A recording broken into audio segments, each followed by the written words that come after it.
You're like a circle that floats around me, keeping me safe and sound. And when I fall, you tied a rope to me. You're blessing me every day. I was down with an illusion, like a sparrow with broken wings. But now I shine with your reflection on me. I'm getting back up on my feet. That you showed up was written in my palm. You are a statement, explode like a bomb. I get to push myself to victory. You make me winner. You cut me loose and set me free. You make me win in every way. You showed me how to spread my wings. Yes, I'm the winner of the day. You cut me loose and set me free. You make me win in every way. You showed me how to spread my wings. Yes, I'm the winner of the day. Yes, I'm the winner, yeah.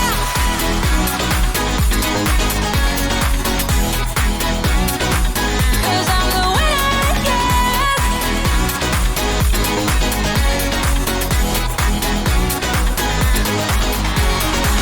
Am I awake or am I dreaming? So far gone, I won't look back. And when I move, there ain't no stopping me. You're pushing me up to the top. I saw the clouds looking angry, but then the sky reached my mind. And when I space out, I see the possibilities unfolding the way that I want. That you showed up was written in my palm.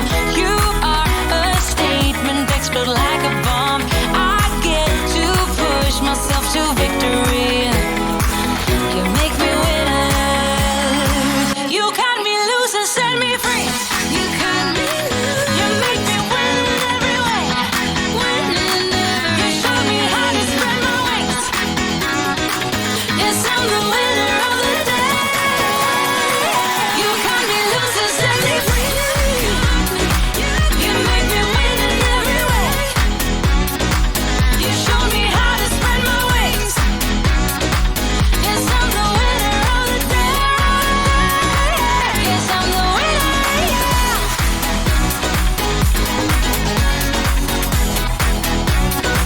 'Cause I'm the winner, yes.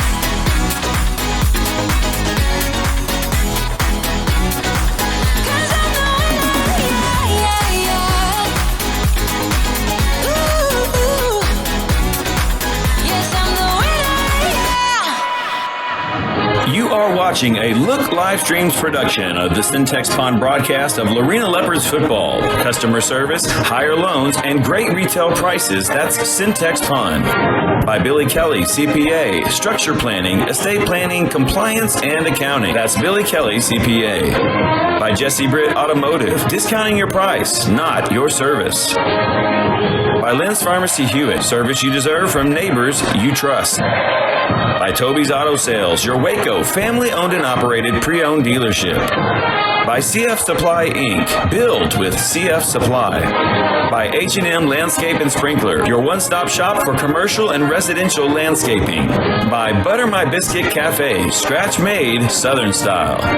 By Bankston's, your home for sports memorabilia, comics, and collectibles. And by Billy Rutherford, honoring the late friend and former teammate, Joe Pack. Back with more of the H&M Landscape and Sprinkler pregame show right after this. Syntex Pond boasts the highest quality customer service in the pond business. Syntex Pond loans more than the competition and has great retail prices on used goods. With locations in Waco, Temple, and now Hewitt, Syntex Pond is there when you need them. Visit 801 East Waco Drive in Waco or 1402 West Adams Avenue in Temple, and the brand new location at 520 North Hewitt Drive. Customer service, higher loans, and great retail prices. That's Syntex Pond. Billy Kelly CPA and the Dutton Harris and Company CPAs are focused on meeting the needs of small to medium independent businesses. With expertise in strategic accounting and tax services, Billy Kelly CPA and the Dutton Harris and Company CPAs will provide you with the structure planning, estate planning, compliance, and accounting your business needs. Put the experts to work for you. Billy Kelly CPA and the Dutton Harris and Company CPAs PLLC. Call 432-682-0963 or go online at dhc-pca.net. H&M Landscape and Sprinkler is your one-stop shop for turning your dream vision for the environment outside of your home or business into a reality. From laying sod and installing sprinklers to the finer beautifying touches and year-round maintenance, H&M Landscape and Sprinkler can do it all. Whether you are looking to sell your home, attract more customers, or beautify your home to enjoy with family and friends, H&M Landscape and Sprinkler has the skill and expertise to get the job done just the way you want. Visit them online at hmlandscapeandsprinkler.com or call 254-732-6818. That's H&M Landscape and Sprinkler.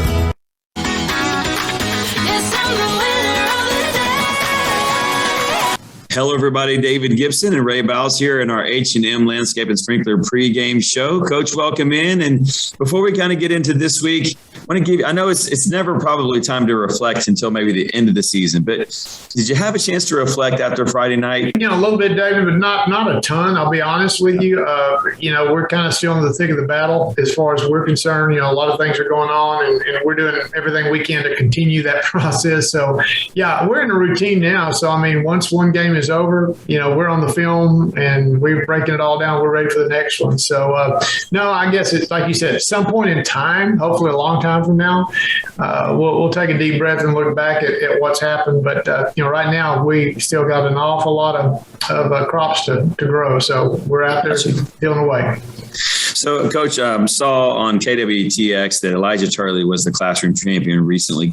Can you talk a little bit about him, but particularly the role that he's played on the offensive line as center, as that offensive line has really gelled this year? Yeah, Elijah, fantastic young man, very mature, understands what he wants to do, how he wants to do it, unbelievably sharp, off the charts. And our center is like, the quarterback for the offensive line, so to speak, because he sets all the blocking schemes, he gets the calls, he makes everything, all the signals, he makes the calls for everybody. So, that guy has to be the leader of that group.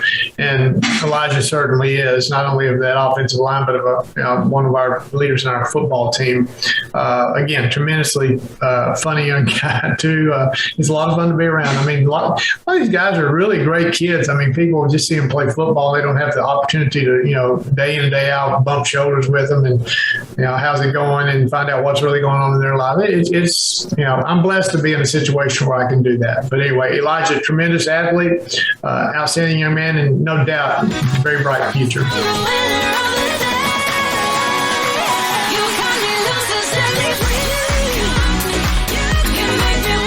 When you're faced with an auto repair, all you really want is to be treated fairly and to have it done right the first time. Well, Lorena's own Jesse Britt has been doing just that for over 20 years. Jesse Britt's Automotive is a full-service repair shop that can handle any of your automotive needs. Jesse's highly trained staff handles both foreign and domestic repairs, offers competitive pricing, and 100% customer satisfaction. Jesse Britt's Automotive even offers a free shuttle service to help ease your burden while you wait. So the next time you are faced with an auto repair, trust Jesse Britt to treat you fairly and to do it right the first time. Jesse Britt's Automotive, where they discount the price, not your service.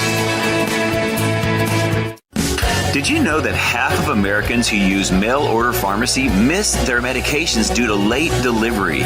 Well, Lynn's Pharmacy Hewitt offers all the conveniences of the large corporate pharmacies, but also offers fast, friendly service and the convenience of a local drive-thru and free delivery. Free delivery! If you are in need of a flu shot, now is the perfect time to visit Lynn's Pharmacy Hewitt with no appointment necessary. Come by 511 North Hewitt Drive or call us at 254-666-5000. Stop waiting on the mail. Try Lynn's Pharmacy Hewitt and let us take the frustration out of your pharmacy experience today.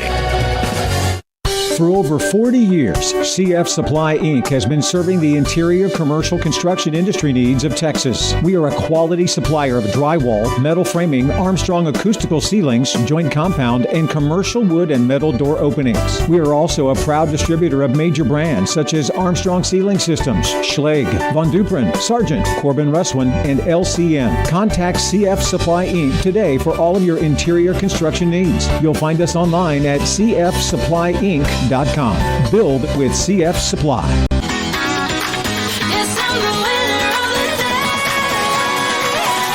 Looking at Hitchcock this week, Coach, District 12's 3A Division 1. They're 2-3 in district, 5-5 on the season. It can be a little misleading because District 12 usually puts some pretty salty teams into the playoffs. What do you see when you look at Hitchcock? Well, you nailed it. They're 2-3 in district, and the 3 losses were to Hallettsville, Columbus, and Yoakum, and all 3 of those schools have been ranked in the top 10 during the season. So, I mean, it's not like they got beat by a dog or something. No. They played a very good schedule. They played a tough schedule. We're just one more good team they're going to have to play, as far as I'm concerned. But that being said, they're used to playing good athletes. They're used to playing good football teams, and they don't back down. They're going to back off of anybody or roll over or quit on anybody. So that was, another one of the things that I've noticed is that their kids fight and they get after it, and very aggressive, very athletic football team. When I look at Hitchcock, got a passing game similar to Cameron. Quarterback likes to throw it. They're going to throw the ball, 60-65% of the night. They're going to be throwing it. So unfortunately, David, you're going to have to be there a long time because that clock may stop a bit. But I like to go vertical, like to get the ball off the field, take their home run shots. So we're going to have to do a good job of keeping people in front of us, force them to snap the ball again. And, we can't let the quarterback control the tempo of the game. We're going to have to do that for him. Coach, as fans, who should we keep an eye on the field for Hitchcock? Well, I think, their quarterback is definitely the guy. He's the man. Everything that they do rolls off of him. I told the kids earlier in the week, I said, a skeletal structure, that guy's the backbone and the spine of everything that they do. And if we can control him, then we're going to be in great shape. So he's a tremendous athlete. Again, can run the ball and has an outstanding arm. So we're going to have to do some things not to let him get real comfortable back there all night. When you look at Hitchcock, what are the things that you would say that is a strength for them? And also, what is an area where you feel like you might be able to find an advantage? Well, I think team speed. They've got guys across the board that can run, and again, I liken them to a Cameron from that respect, having an awful lot of athletes that can get from point A to point B in a hurry. That's probably one of their strengths. I would say, for us, I would think in the trenches, we're probably a little bit thicker and bigger up front. So we'll see how that plays out.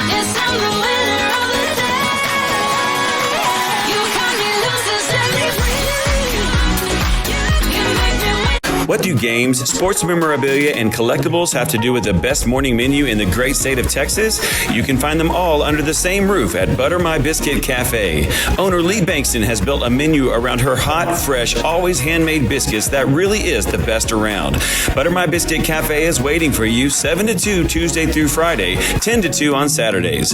Whether it's games, sports memorabilia, or simply the best breakfast brunch around, treat yourself to the place food critics and families are raving about. That's Butter My Biscuit Cafe. I just recently discovered Bankston's when I was hanging out with my dad. We came by. Being a huge fan of most anything nerd related, I came in, saw the collectibles, and kind of lost my mind a little bit. Bankston's has most every franchise that I can think of. Collectibles for everyone, from high-end spenders down to people who are just there to look for comics. Individuals are always looking for something that's going to be exceptional, and I think that's what we achieve. Hey everyone, my name is Riley Walker. I am not only a freshman at Lorena High School, but owner of Riley's Cookie Company. I got to turn my favorite hobby into a business. I create customizable sugar cookies. Are you looking for a sweet way to personalize your next special event?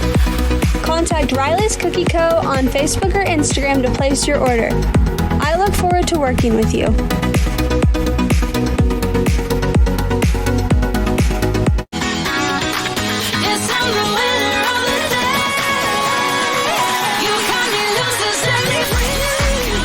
time for our Coach's Corner from Corey Pitts. Ask Coach if he misses the old Katie Power I that he ran with the O-line and running backs, with your current O-line and running backs. Truth be known, a lot of the blocking schemes are real similar. We're just not under center with a fullback and a tailback now. We're in a shotgun with a tailback and an H-back or H, So, I mean, but it's down, pull around, kick out, and here we go. We ran the old tall sweep out of the eye, which people are still watching Katy football. Like I said, I've been gone from Katy High School for 30 years, but you watch them in the playoffs and you watch them on TV in the state championship games, and they're still running similar offense out of the eye. They've got some stuff differently now, but a lot of it's the same. But to answer Corey's question, it was a power football running game back then out of the eye, and a lot of the schemes that we use right now are also power football. We're going to double, kick out, and things like that. So anyway, the more things change sometimes, the less they change. So Mike Johnson was my head coach at Katy, and that was what he ran, and so that's what we ran, and so that's what I for 12 seasons I got to know everything about eye football that you could possibly know from play action. I did love the eye for the play action passes and things like that to get. You can get linebackers sucked up in the game in a hurry because, especially if your running game is good, and then do an awful lot of play action, bootlegs, waggles, things like that off of it. But do the same thing out of what we're doing now. Everybody knows we run bootlegs and waggles and rollouts, and we had a wraparound draw at Katy, and we used it here early in my career. 30 draw. Now we call it frog. Same blocking scheme. We're just doing it a little bit different out of the. So anyway, but I enjoyed it. But the reason that we kind of went from the eye, which is where we were, to the spread, the opportunity to get kids out in open space. And for me, I thought, well, if we've got a couple of players and we can get the ball out in the grass to them, then let's see what happens, and let's make a defense defend 53 yards of football field, not 16 in between the hashes. So I think spreading the ball out for us was a good thing, and I'll still stick with that. I know there are a lot of ways to win. You can, honestly, with the kids we have, we can line up and run a lot of things and be very successful. So you better have some Larrys and Joes. It's not all about X's and O's. It's a funny thing. Yeah. Good question, though. Good question. Yeah. From Eric Strelsky, how important is it to have an energetic fan base for the players to play in front of? I think the kids feed off of it, no doubt. I mean, when you walk into a stadium that's rocking, and that electric guitars, they're getting after it, and there's smoke coming out of the run through. I mean, I'm an old dude and I get all excited. So I'm just saying, no, I think it's huge. I think our kids feed off of it. Versus, unfortunately, some places where kids come out and the stands are 3/4 empty and everybody's all doing their own thing somewhere else, and it's just not a big deal. But we're blessed in Lorena, Texas. Football is a big deal. Athletics is a big deal to our community and to our fans and to our people here. And we're just blessed to have a lot of support from that standpoint. Coach, big game, bi-district playoff game against Hitchcock. Good luck Thursday night. We look forward to talking to you after the game. Appreciate it, Dave. Thank you.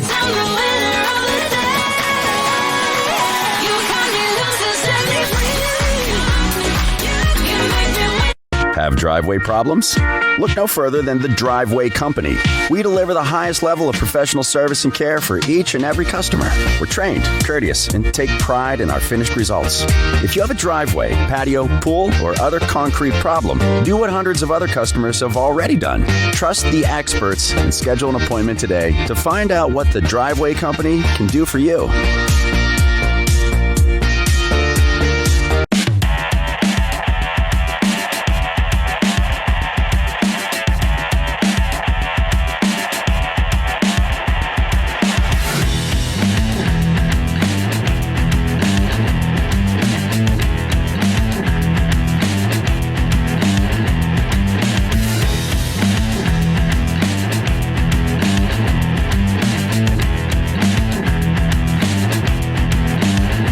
H&M Landscape and Sprinkler is your one-stop shop for turning your dream vision for the environment outside of your home or business into a reality. From laying sod and installing sprinklers to the finer beautifying touches and year-round maintenance, H&M Landscape and Sprinkler can do it all. Whether you are looking to sell your home, attract more customers, or beautify your home to enjoy with family and friends, H&M Landscape and Sprinkler has the skill and expertise to get the job done just the way you want. Visit them online at hmlandscapeandsprinkler.com or call 254-732-6818. That's H&M Landscape and Sprinkler. Yes, I'm the winner of the day. You cut me loose and set me free. You make me win in every way. You showed me how to spread my wings. Yes, I'm the winner of the day. Yes, I'm the winner, yeah. Lorena Leopards Football. Customer service, higher loans, and great retail prices. That's Syntex Pond.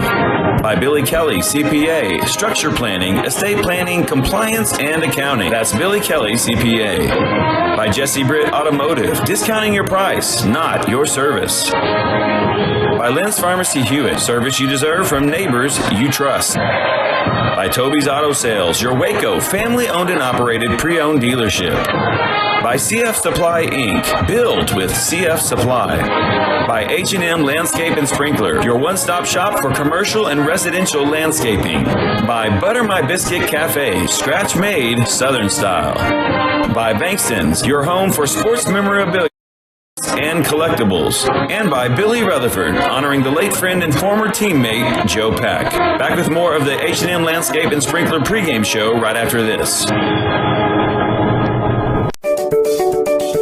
Syntex Pond boasts the highest quality customer service in the pond business. Syntex Pond loans more than the competition and has great retail prices on used goods. With locations in Waco, Temple, and now Hewitt, Syntex Pond is there when you need them. Visit 801 East Waco Drive in Waco or 1402 West Adams Avenue in Temple and the brand new location at 520 North Hewitt Drive. Customer service, higher loans, and great retail prices. That's Syntex Pond. Billy Kelly, CPA, and the Dutton Harris & Company CPAs are focused on meeting the needs of small to medium independent businesses. With expertise in strategic accounting and tax services, Billy Kelly CPA and the Dutton Harris & Company CPAs will provide you with the structure planning, estate planning, compliance, and accounting your business needs. Put the experts to work for you. Billy Kelly CPA and the Dutton Harris & Company CPAs, PLLC. Call 432-682-0963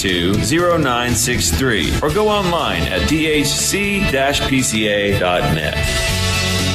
H&M Landscape and Sprinkler is your one-stop shop for turning your dream vision for the environment outside of your home or business into a reality. From laying sod and installing sprinklers to the finer beautifying touches and year-round maintenance, H&M Landscape and Sprinkler can do it all.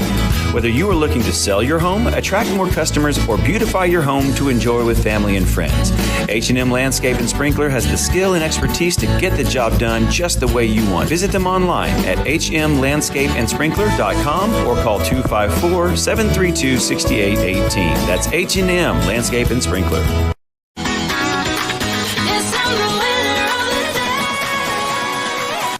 Hello, everybody. David Gibson and Ray Bowles here in our H&M Landscape and Sprinkler pregame show. Coach, welcome in. And before we kind of get into this week, I want to give you, I know it's never probably time to reflect until maybe the end of the season, but did you have a chance to reflect after Friday night? A little bit, David, but not a ton. I'll be honest with you. We're kind of still in the thick of the battle as far as we're concerned. A lot of things are going on, and we're doing everything we can to continue that process. So, yeah, we're in a routine now. So, once one game is over, we're on the film and we're breaking it all down. We're ready for the next one. So, no, I guess it's like you said, at some point in time, hopefully a long time from now, we'll take a deep breath and look back at what's happened. But, right now we still got an awful lot of crops to grow. So we're out there peeling away.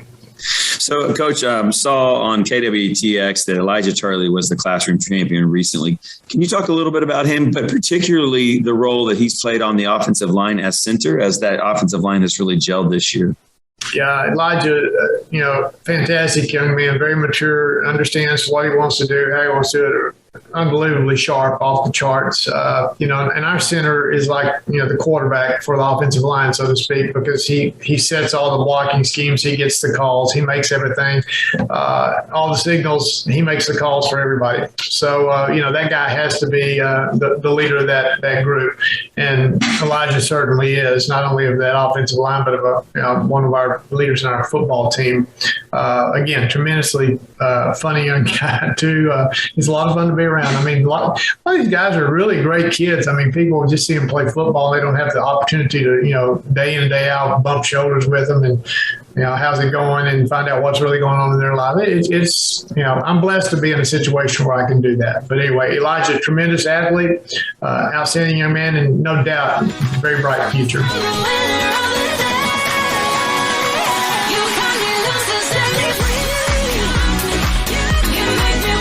When you're faced with an auto repair, all you really want is to be treated fairly and to have it done right the first time. Well, Lorena's own Jesse Britt has been doing just that for over 20 years. Jesse Britt's Automotive is a full-service repair shop that can handle any of your automotive needs. Jesse's highly trained staff handles both foreign and domestic repairs, offers competitive pricing, and 100% customer satisfaction. Jesse Britt's Automotive even offers a free shuttle service to help ease your burden while you wait. So the next time you are faced with an auto repair, trust Jesse Britt to treat you fairly and to do it right the first time. Jesse Britt's Automotive, where they discount the price, not your service.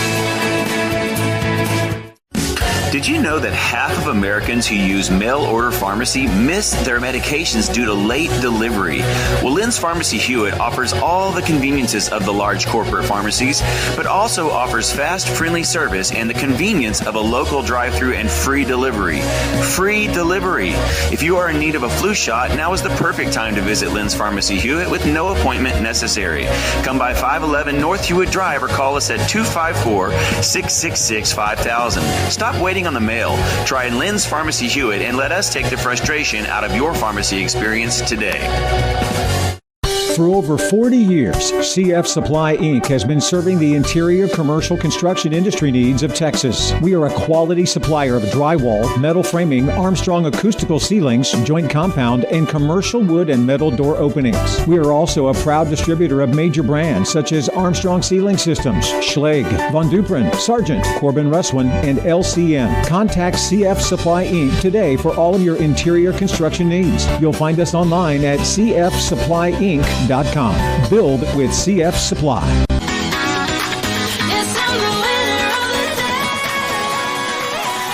Looking at Hitchcock this week, Coach. District 12's 3A Division 1. They're 2-3 in district, 5-5 on the season.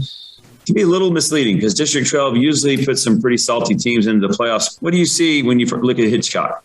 Well, you nailed it. They're 2-3 in district, and the three losses were to Hallettsville, Columbus, and Yoakum, and all three of those schools have been ranked in the top 10 during the season. So, I mean, it's not like they got beat by a dog or something. No. They played a very good schedule. They played a tough schedule. We're just one more good team they're going to have to play as far as I'm concerned. But that being said, they're used to playing good athletes. They're used to playing good football teams, and they don't back down. They're going to back off of anybody or roll over or quit on anybody. So that was, another one of the things that I've noticed is that their kids fight and they get after it, and very aggressive, very athletic football team. When I look at Hitchcock, got a passing game similar to Cameron, quarterback likes to throw it. They're going to throw the ball, 60-65% of the night. They're going to be throwing it. So, unfortunately, David, you're going to have to be there a long time because that clock may stop a bit. But I like to go vertical, like to get the ball off the field, take their home run shots. So we're going to have to do a good job of keeping people in front of us, force them to snap the ball again. And, we can't let the quarterback control the tempo of the game. We're going to have to do that for him. Coach, as fans, who should we keep an eye on the field for Hitchcock?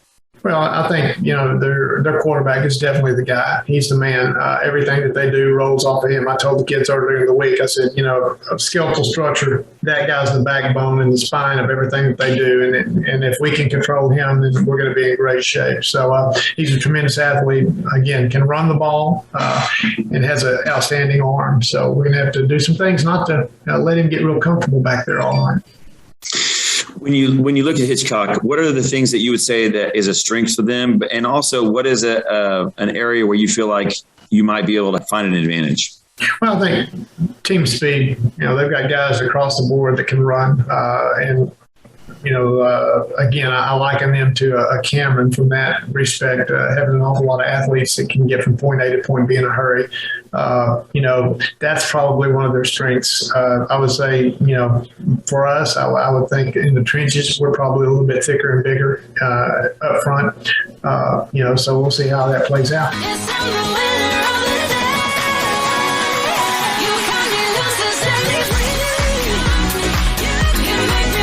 What do games, sports memorabilia, and collectibles have to do with the best morning menu in the great state of Texas? You can find them all under the same roof at Butter My Biscuit Cafe. Owner Lee Bankston has built a menu around her hot, fresh, always handmade biscuits that really is the best around.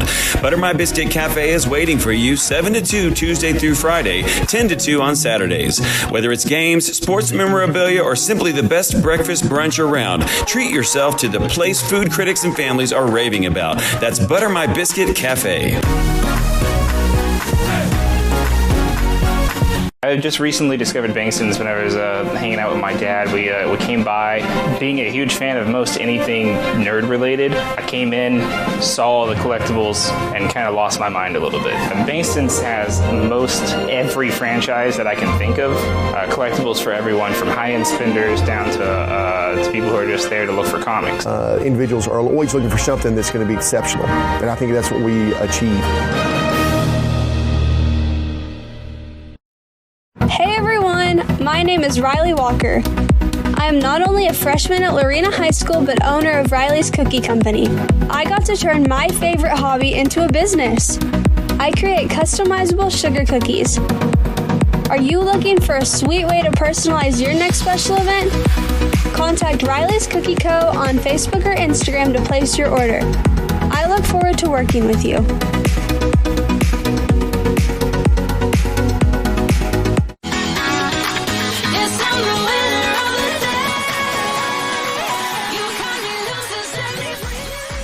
Coach, time for our Coach's Corner from Corey Pitts. Ask Coach if he misses the old Katie Power I that he ran with the O-line and running backs, with your current O-line and running backs. Truth be known, a lot of the blocking schemes are real similar. We're just not under center with a fullback and a tailback now. We're in a shotgun with a tailback and an H-back or H. So I mean, yeah. But it's down, pull around, kick out, and here we go. We ran the old toss sweep out of the eye, which people are still watching Katy football. Like I said, I've been gone from Katy High School for 30 years, but you watch them in the playoffs and you watch them on TV in the state championship games, and they're still running similar offense out of the eye. They've got some stuff differently now, but a lot of it's the same. But to answer Corey's question, yeah, I mean, it was a power football running game back then out of the eye, and a lot of the schemes that we use right now are also power football. We're going to double, kick out, and things like that. So anyway, the more things change sometimes, the less they change. So Mike Johnson was my head coach at Katy, and that was what he ran, and so that's what we ran, and so that's what I for 12 seasons I got to know everything about eye football that you could possibly know, from play action. I did love the eye for the play action passes and things like that to get, you can get linebackers sucked up in the game in a hurry because especially if your running game is good, and then do awful lot of play action, bootlegs, waggles, things like that off of it. But, do the same thing out of what we're doing now. Everybody knows we run bootlegs and waggles and rollouts, and we had a wraparound draw at Katy, and we used it here early in my career, 30 draw. Now we call it frog. Same blocking scheme. We're just doing it a little bit different out of the. So anyway, but I enjoyed it. But the reason that we kind of went from the eye, which is where we were, to the spread, the opportunity to get kids out in open space. And for me, I thought, well, if we've got a couple of players and we can get the ball out in the grass to them, then let's see what happens, and let's make a defense defend 53 yards of the football field, not 16 in between the hashes. So I think spreading the ball out for us was a good thing, and I'll still stick with that. I know there are a lot of ways to win. You can Honestly, with the kids we have, we can line up and run a lot of things and be very successful. So, you better have some Larrys and Joes. It's not all about X's and O's. It's a funny thing. Yeah. Good question, though. Good question. Yeah. From Eric Strelsky, how important is it to have an energetic fan base for the players to play in front of? I think the kids feed off of it, no doubt. I mean, when you walk into a stadium that's rocking, and, that electric guitars, they're getting after it, and there's smoke coming out of the run through. I mean, I'm an old dude, and I get all excited. So I'm just saying, no, I think it's huge. I think our kids feed off of it. Versus, unfortunately, some places where, kids come out and the stands are 3/4 empty and everybody's all doing their own thing somewhere else. And, it's just not a big deal. But we're blessed. In Lorena, Texas, football is a big deal. Athletics is a big deal to our community and to our fans and to our people here. And we're just blessed to have a lot of support from that standpoint. Coach, big game, bi-district playoff game against Hitchcock. Good luck Thursday night. We look forward to talking to you after the game. Appreciate it, Dave. Thank you.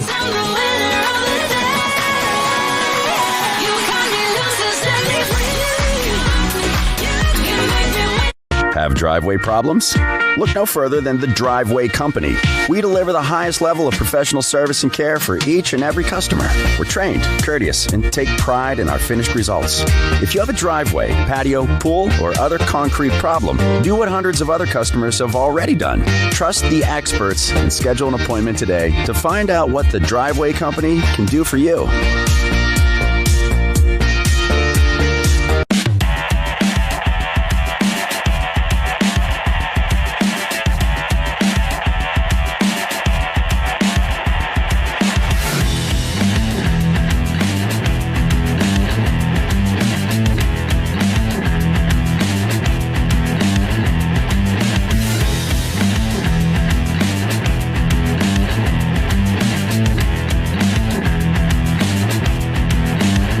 H&M Landscape and Sprinkler is your one-stop shop for turning your dream vision for the environment outside of your home or business into a reality. From laying sod and installing sprinklers to the finer beautifying touches and year-round maintenance, H&M Landscape and Sprinkler can do it all. Whether you are looking to sell your home, attract more customers, or beautify your home to enjoy with family and friends, H&M Landscape and Sprinkler has the skill and expertise to get the job done just the way you want. Visit them online at hmlandscapeandsprinkler.com or call 254-732-6818. That's H&M Landscape and Sprinkler.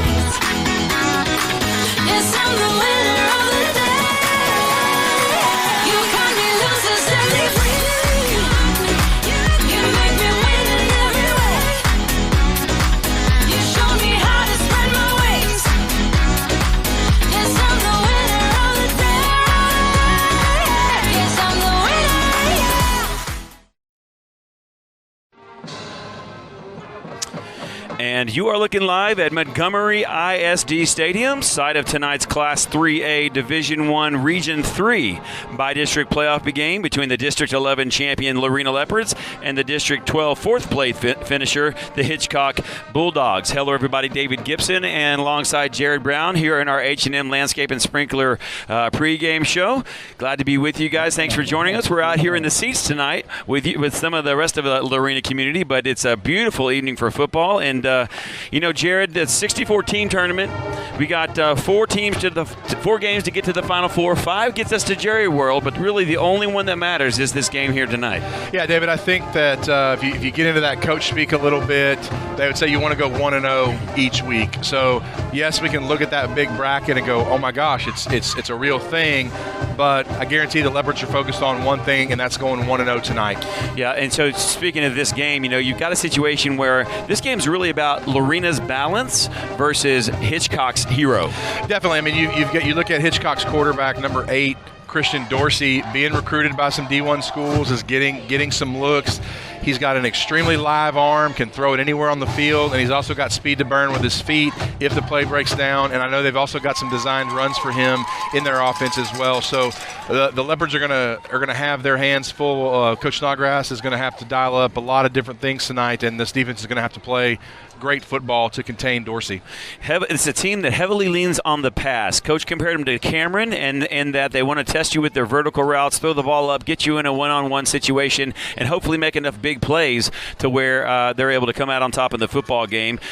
Jared, but on the other side of the football is Lorena's balance. And if you look at the stat book, no one sticks out, and that's a really good thing. Right. I mean, when we talked about it, David, you've got Ryan Abel, who's thrown for almost 1,700 yards and 16 touchdowns. And then you look at the running game, you've got Reed Migna, who went over the 1,000-yard, broke the 1,000-yard barrier last week. He's rushed, I think, for 18 touchdowns. And then right behind him is Rhett Hansen with 16 touchdowns. So that's the bulk of the Lorena scoring, but it's almost divided evenly 3 ways. And so I think if you're a team like Hitchcock, you're like, well, where are we going to try to defend? How are we going to attack this offense? And the Leopards are going to say, you try to stop the run, we'll let him throw it to Jaden Porter, Camden Brock, Michael Moore, Kaysen Taylor, Colton Dale, and if they have to back up, then you just turn it over to the big guys up front, the Lorena offensive line, and let Reed Migna and Red Hansen run wild behind them. And I think, though, having said that, I think you and I both agree, right? If you're Hitchcock and you're on the other side, the defensive coordinator for Hitchcock, you're probably thinking, we got to stop this run and then take our chance with Abel and the wideouts, as good as they are. If you can't stop the running game, then it's going to be a moot point anyway. So I think they've got to put 7 to 8 players kind of in that box, so to speak, and then force Lorena to try to pass. I say that's if they're able to stop the run. Right. Obviously, we've seen teams who know what's coming and they've tried to stop kind of the two-man train of Migna and Hansen, and then you even throw Braylon Henry in there. We haven't even had a chance to talk about him. Right. Now, you're wondering, when are they going to bring him back out? Because I guarantee they're saving him. Oh, well, there will definitely be some packages for him or something to get him on the field, get him the ball in space, because he's so dynamic with what he can do with the football. However, I know they're using a lot of his energy on defense as a linebacker, and he's going to have his hands full tonight trying to contain Dorsey. And then really he's got 2 dynamic wide receivers in sophomore Damian McDaniel and also the big senior Reese Kadlacek. I guarantee you it's not we're not doing any camera tricks. When you see him out on the field, he's a solid 6'4", and as one Lorena coach called him, the behemoth on the other side of the field. So these Leopard defensive backs are going to kind of have their hands full tonight and are going to be called on to make plays early and often. Jared, it's interesting that we're playing on a Thursday night here in this first week, but you say that Ray Biles likes to do that. Tell us why. Traditionally, I think he trusts his coaching staff and knows their ability to get these teams ready to play. And the other thing is that by playing on a Thursday, you've got a much better chance at playing in a nicer stadium. This is a beautiful facility, a gorgeous football field, and I know that Montgomery won their district in Class 6A, so they'll actually be hosting a game here tomorrow night, which allowed the Leopards to play on Thursday night. And, I don't want to get too far into things, but if you look way, way down the line, for 3A Division I, that final game will be on a Thursday. So, again, trying to get in that game flow of what it looks like to play on Thursdays is not something that's lost on this coaching staff. Jared, as we watch now the Leopards coming out of the locker room, coming near the tunnel, talk about the pants that we're going to see in just a minute. So this is also what you would call black pants season. So the Leopards about, maybe 7 or 8 years ago debuted black pants just for the playoffs. They've added what we call the varsity stripe, which is white with red piping, and it's just a very, very sharp look that only comes out for the playoffs. And so you really want to, it just really pops on the field, especially under these lights. Yeah, one thing you can see right now on the camera is all 49 Leopards tonight will have flags. Jared, tell us why. Well, obviously, David, it's to honor Veterans Day. Yeah. We're so thankful for all of our veterans, both in Lorena, across the state, across the country. We thank them for their service. And so the Leopards wanted to honor them tonight by having them each run out with a flag. Yep. And so we want to, certainly thank everyone that was a part of that. As they, it looks like it's Walliser's flags on a pole. Russell Walliser does a great job with this. He gets flags to everybody, so we want to certainly take a minute to thank him for providing those flags for all the Leopards to run out to honor our wonderful men and women who have served this great country through the military. Quite the scene there as the Leopards come out of the tunnel. And fans, we're about to get underway. I almost said it's Friday night football. It's Thursday night football, but more than that, it's playoff football. And your Leopards poised and ready to go, looking for 6 straight wins and bring home a state championship. Be the first since John Henry was roaming the sidelines in a different way than he does now. Yeah, definitely. I mean, he now kind of runs the chain crew, and but he was here, back in 1987 as a sophomore, bringing home the state championship for these Leopards under a different coach, John Crawford, who, of course, gave way to Coach Biles back in, I believe it was 1992. So Ray now entering his 30th year here in the Lorena colors. And as Jared mentioned, the black pants as here comes Hitchcock Bulldogs out of their helmet tunnel. And Jared, we talk about Hitchcock, the 4th place team, but man, that's District 12, and we know every single year the teams coming out of 12 are a different breed. Well, they really are. Hallettsville played in the state championship last year. Right. You've got Columbus, top 10 ranked team. Hallettsville's ranked in the top 10, and then Yoakum, which has been in the state final plenty of times, and then Hitchcock coming on. David, I want to take a real quick minute. I wanted the fans to see at home. We're sporting our Lorena playoff shirts. We want to give a special thanks to Heart of Texas Tees. Went by there yesterday. They still have quite a few shirts left over. If you haven't picked yours up yet, go by and pick them up, or go order lots of different sizes. Tell you what, I think we're about to have the prayer, so we're going to step aside just for a moment, and we'll be right back with. Tell you what, let's hold it here.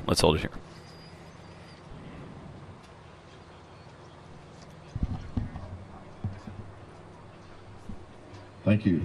Please remain standing for the playing of the national anthem.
By the Pride of Lorena, the Lorena Marching Band, and we are about to get this thing underway as the 4 captains are set for. Umpire Walter Stone. That's a problem. Really hot.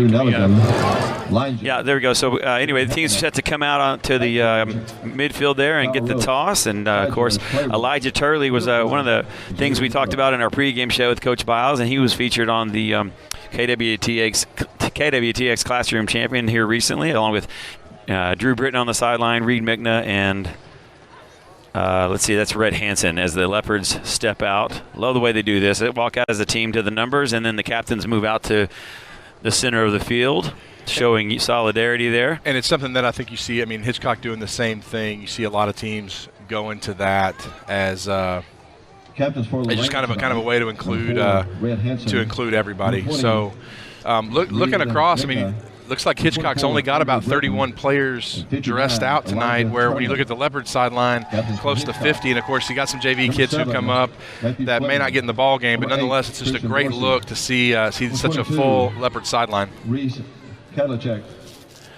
Corey, we just got Corey Pitts to run all the way up these stairs. Corey, you're the man. You're the man. Hey, I think Kaysen would have been a little faster than that, I just got to say. We're waiting on the toss there. Officials are talking it over with the team. And David, what do you think Lorena wants to do if they have their choice? I know what they want to do. Coach Biles wants to win the toss and defer, no doubt about it. He loves to get that extra possession in the second half. Certainly looks like they did. Although I don't think we can't quite hear. No, you're right. So it looks like Lorena won the toss and they did defer. So that's great news. Lorena has won the open. Well, I think it's going to be interesting, because you're going to get a very early look at Christian Dorsey, the Hitchcock quarterback, and see what he can do as far as getting the ball to his playmakers, Damian McDaniel and Reese Kadlicek. and then to see what this Leopard defense can do. Man, this is an exciting moment in high school football, Jared. It's just the bi-district championship, but this is really the beginning of the season that everybody cares about. And there's no secret here. Their Leopards have their best team in a while in terms of in the trenches on both sides of the ball. This is the team that really is built to go the distance if they can get a little luck on their side, play well, keep their head in the right place, and keep working hard from week to week. Definitely, and I think if Lorena is going to win this football game tonight, and certainly they are capable of doing so, obviously the offensive and defensive lines are going to have to play well. But I just look at that offensive line and what they've been able to do to some really good teams. Yeah.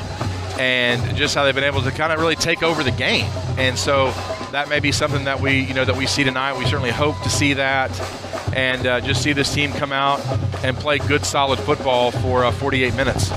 And we are about to get things underway here from Montgomery ISD Stadium. David Gibson and Jared Brown. Got Clay Gibson on the board tonight. Glad to have him back on crew along with Bobby Stone on camera. We're way up here in the catbird seats, if you will. Beautiful evening for high school football. Temperature in the 50s. Absolutely no rain, low humidity. Could not ask for a better situation here as that's Connor Pewitt kicking off. Connor Pewitt swings his leg into it. Going to be caught over the shoulder catch in the 15. Turn around and looking for room.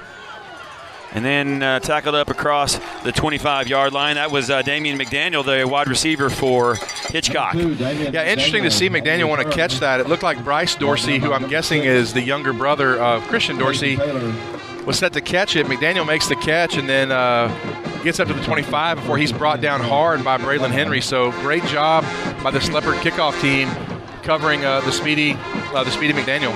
So the Bulldogs will start at their 26, their first drive of the game here in this bi-district clash.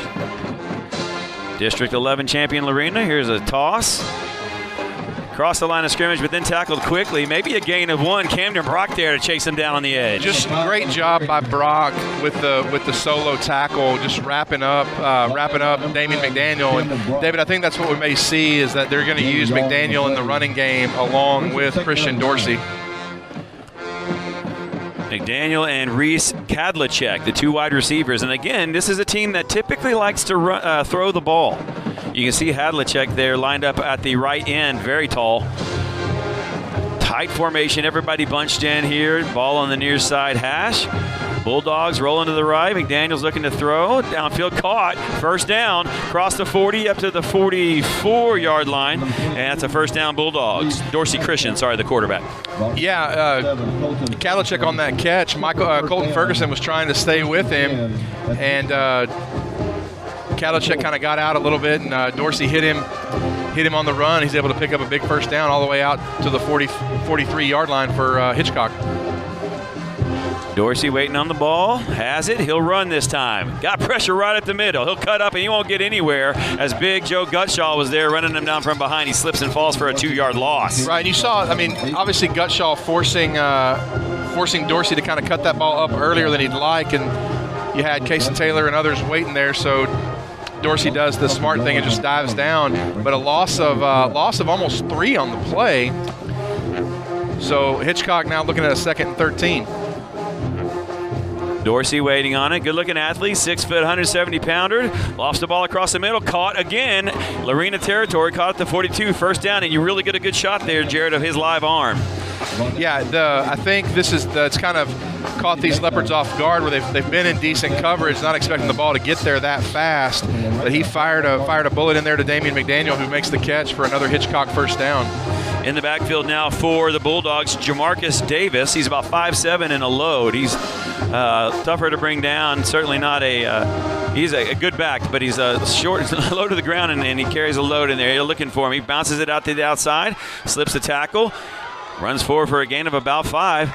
Yeah, and bring up 2nd down and 5. He broke through a couple of arm tackles there. Yeah, you're not going to arm tackle him. Jamarcus Davis does not skip leg day in the weight room. So interesting to see Hitchcock kind of mixing it up there on first down and taking the ball out of Dorsey's hands for the first time.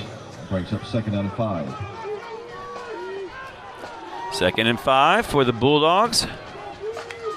Into Leopard territory. Keeper by Dorsey. He's going to be bottled up and tackled back for about a loss of Christian Dorsey. One on that play, I believe. And David, it's interesting to see there. They're almost. It almost looks like they're not even blocking Joe Gutshaw, and they're pulling maybe the guard and tackle and running away from him, and not expecting Gutshaw to catch him. But he's so big, and I think it almost surprises Gutshaw that he's not getting blocked. But nonetheless, loses a couple yards, about 3rd and 7, 3rd and 6 for this Hitchcock team. Kadlicek up on top of your screen there in the slot on the far hash. Dorsey has it, looking to throw. Pressure up the middle, thrown to the ground. Is it incomplete? Incomplete. Now, in no man's land, Jared, here early, you got to think maybe Hitchcock's going to probably go for it here. They've picked up a couple big gainers through the air already. Absolutely. With a guy like Christian Dorsey, you definitely want to put the ball in his hands. I definitely see a run-pass option here. Trying to get the ball to either Kadlicek, Damian McDaniel, or even somebody like number 9, Lloyd Jones, who's down here on the bottom of our big play early here in the first quarter in Montgomery ISD Stadium.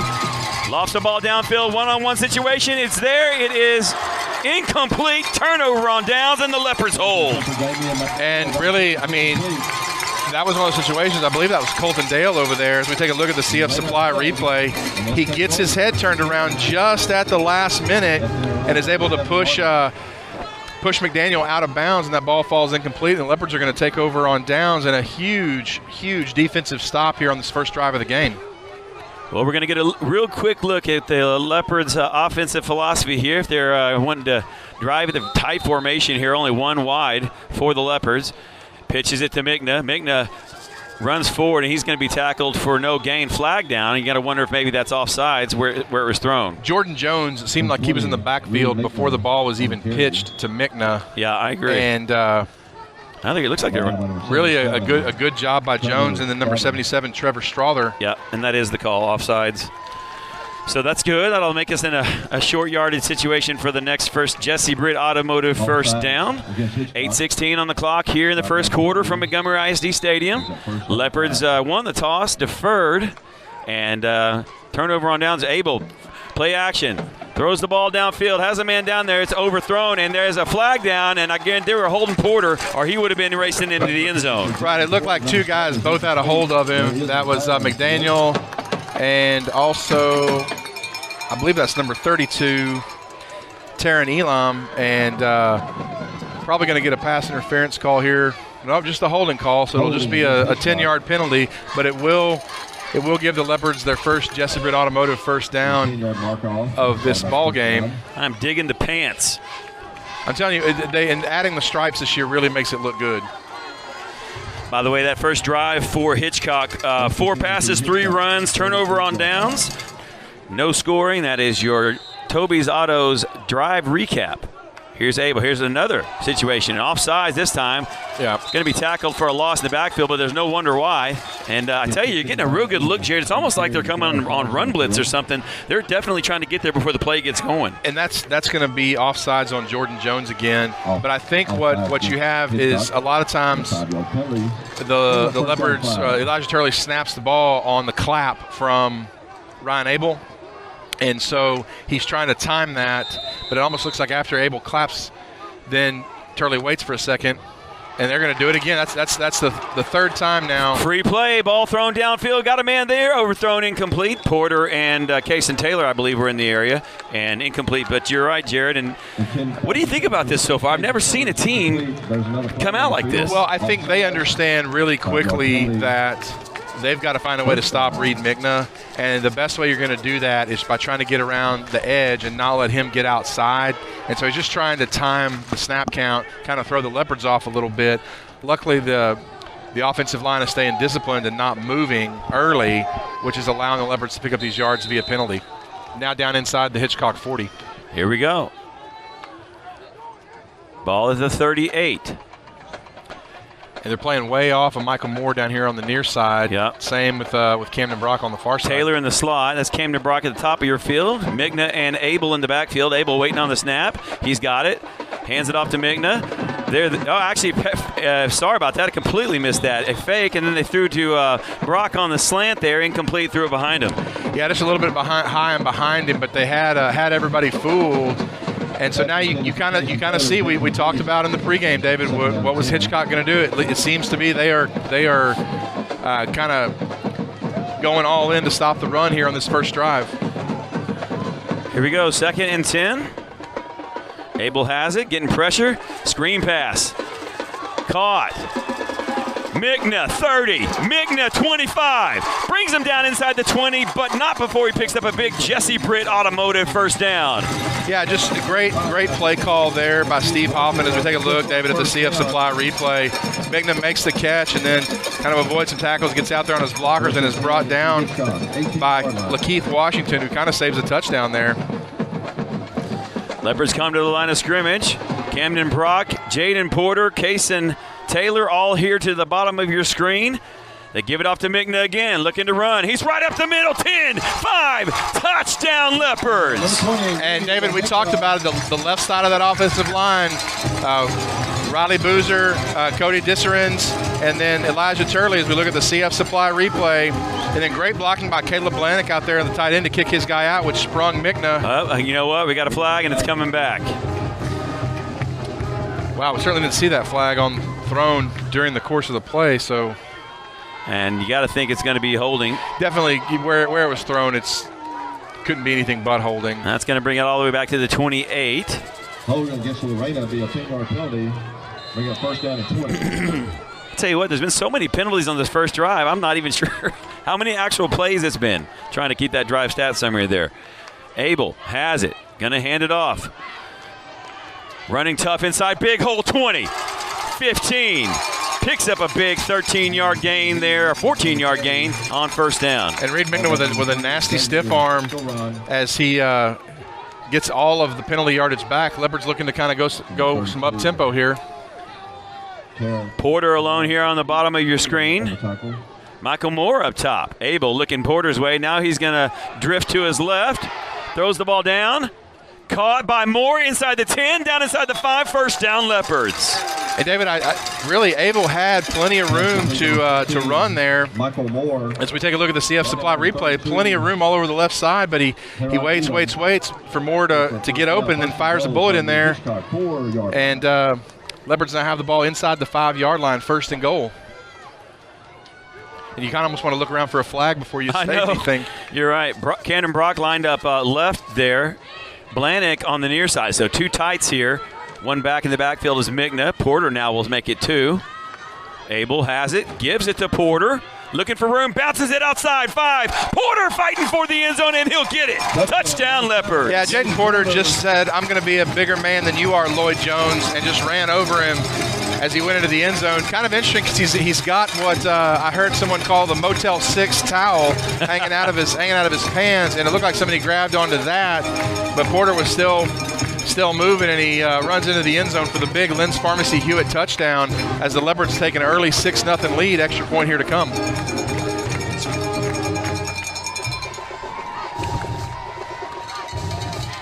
Here's the hold. Cargill with the hold. Kick on the way, and the kick is good. And so your Leopards go up 7-0 with 5:26 here remaining in the first quarter. Back with more of the Syntex Pond broadcast right after this. Syntex Pond boasts the highest quality customer service in the pond business. Syntex Pond loans more than the competition and has great retail prices on used goods. With locations in Waco, Temple, and now Hewitt, Syntex Pond is there when you need them. Visit 801 East Waco Drive in Waco or 1402 West Adams Avenue in Temple, and the brand new location at 520 North Hewitt Drive. Customer service, higher loans, and great retail prices. That's Syntex Pond. Kickoff for Lorena. Welcome back into Montgomery ISD Stadium. Your Leopards have gone up by a score of 7-0 after 7 plays. That's 5 of them passes, which has been a little bit of a different trend there. 3 first downs and a 7-yard touchdown run by Jaden Porter. That is your Toby's Autos drive summary on the Lorena's first offensive possession of the game.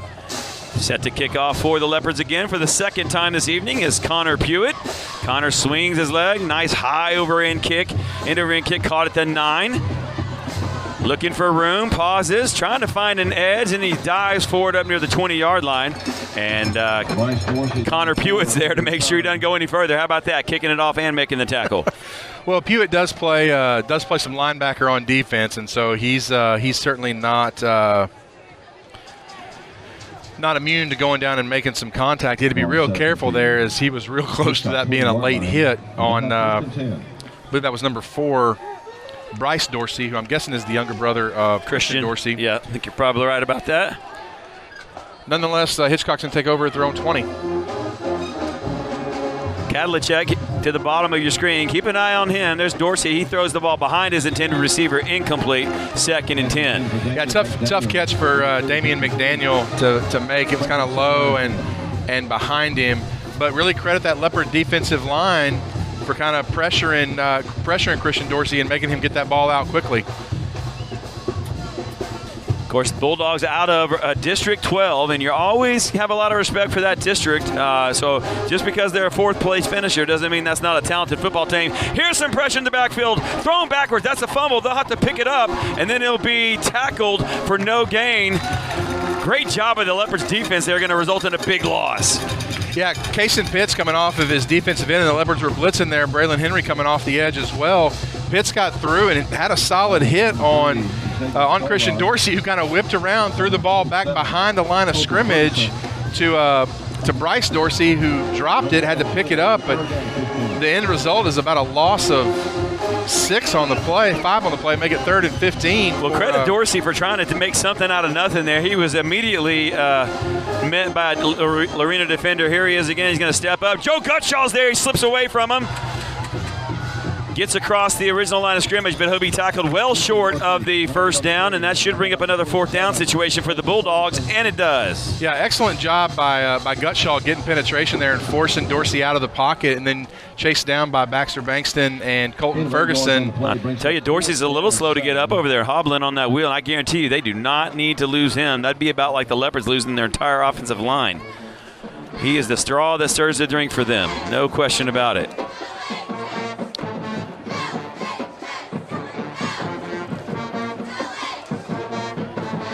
Get the numbers there. It's Jackson Generals and Back to punt, Willard Jones. Is that, I can't tell if it's Kaysen. I never can tell if it's Taylor or. I'm sure. Here's the punt. Put my money on Kaysen Taylor.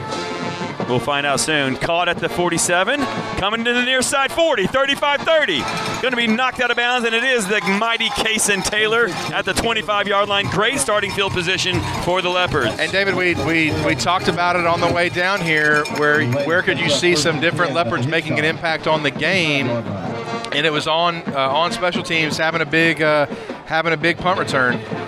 So great job by Kaysen Taylor, following behind the block of Jackson Generals and getting it all the way down to the Hitchcock 25, and this short field is great for this Leopard offense. Well, they started at the 42 last time, now the 25 of the opponent, and the Leopards are starting with great field position. By the way, that last, well, we'll get there in just a minute. Here's Abel waiting on the snap, fakes it to Hansen, looking downfield, got plenty of time, lofts it towards the end zone, has a couple of players there, and I believe that was intercepted, and it was. So that'll be a turnover there for Abel as he throws the interception into the end zone. Yeah, and I think he just saw Michael Moore late. Moore was open, had his hand up, and Abel just waited a little bit too long to step into it, and fires into the end zone where it was intercepted.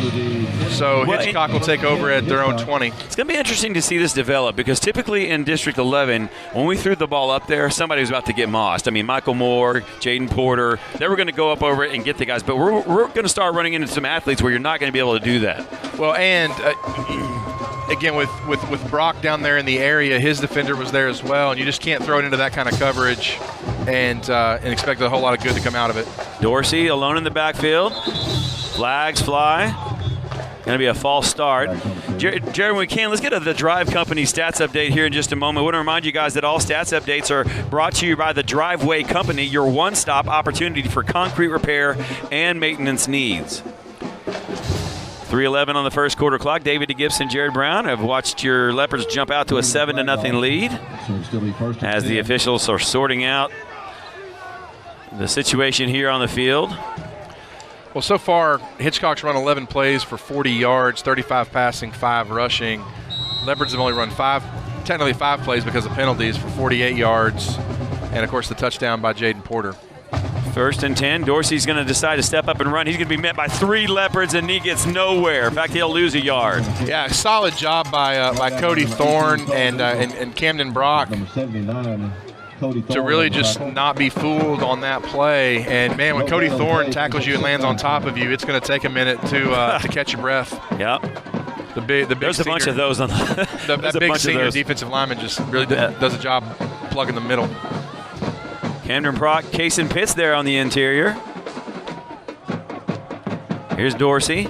Dorsey's going to step up and run again. He'll slip a tackle. This is where he's dangerous. He'll slip down near the first down marker, and I believe they'll say he did get a first down. That will move the chains. And yeah, he was out across the 30, and I think that's where what the Leopards got to watch out is not leave their feet and try to dive and wrap him up, but rather just keep him in front of you and wait for the cavalry to arrive. Well, and Leopards got to be smart on offense. We definitely don't want to give this team multiple opportunities to hit some big plays. Here's a handoff, big running back, going to bust his way through across the 35 up to the 38. That's Jamarcus Davis, and he's a load. Yeah, I mean, he's a big dude, and I mean, Colton Ferguson tries to tackle him low, and he just goes right over the top of him, and Mickna's able to wrestle him down, but not before a gain of 8 on first down. Well, the Leopards don't have their jumbo-sized defensive line in there right now. I got that speed line in there, and it'll be interesting to see if Hitchcock continues to run right at him. They'll fake it this time. Dorsey will keep towards the edge, jumps him up over the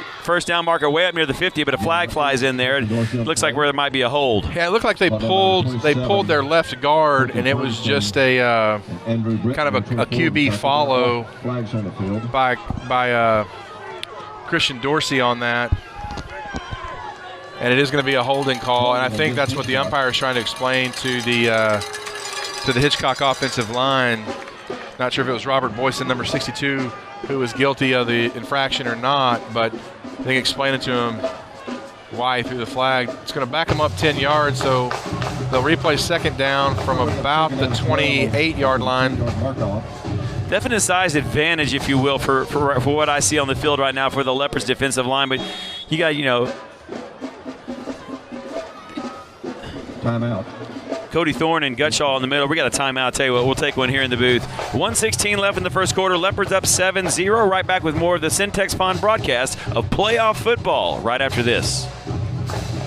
CPA and the Dutton Harris & Company CPAs are focused on meeting the needs of small to medium independent businesses. With expertise in strategic accounting and tax services, Billy Kelly CPA and the Dutton Harris & Company CPAs will provide you with the structure planning, estate planning, compliance, and accounting your business needs. Put the experts to work for you. Billy Kelly CPA and the Dutton Harris & Company CPAs PLLC. Call 432-682-0963 or go online at dhc-pca.net.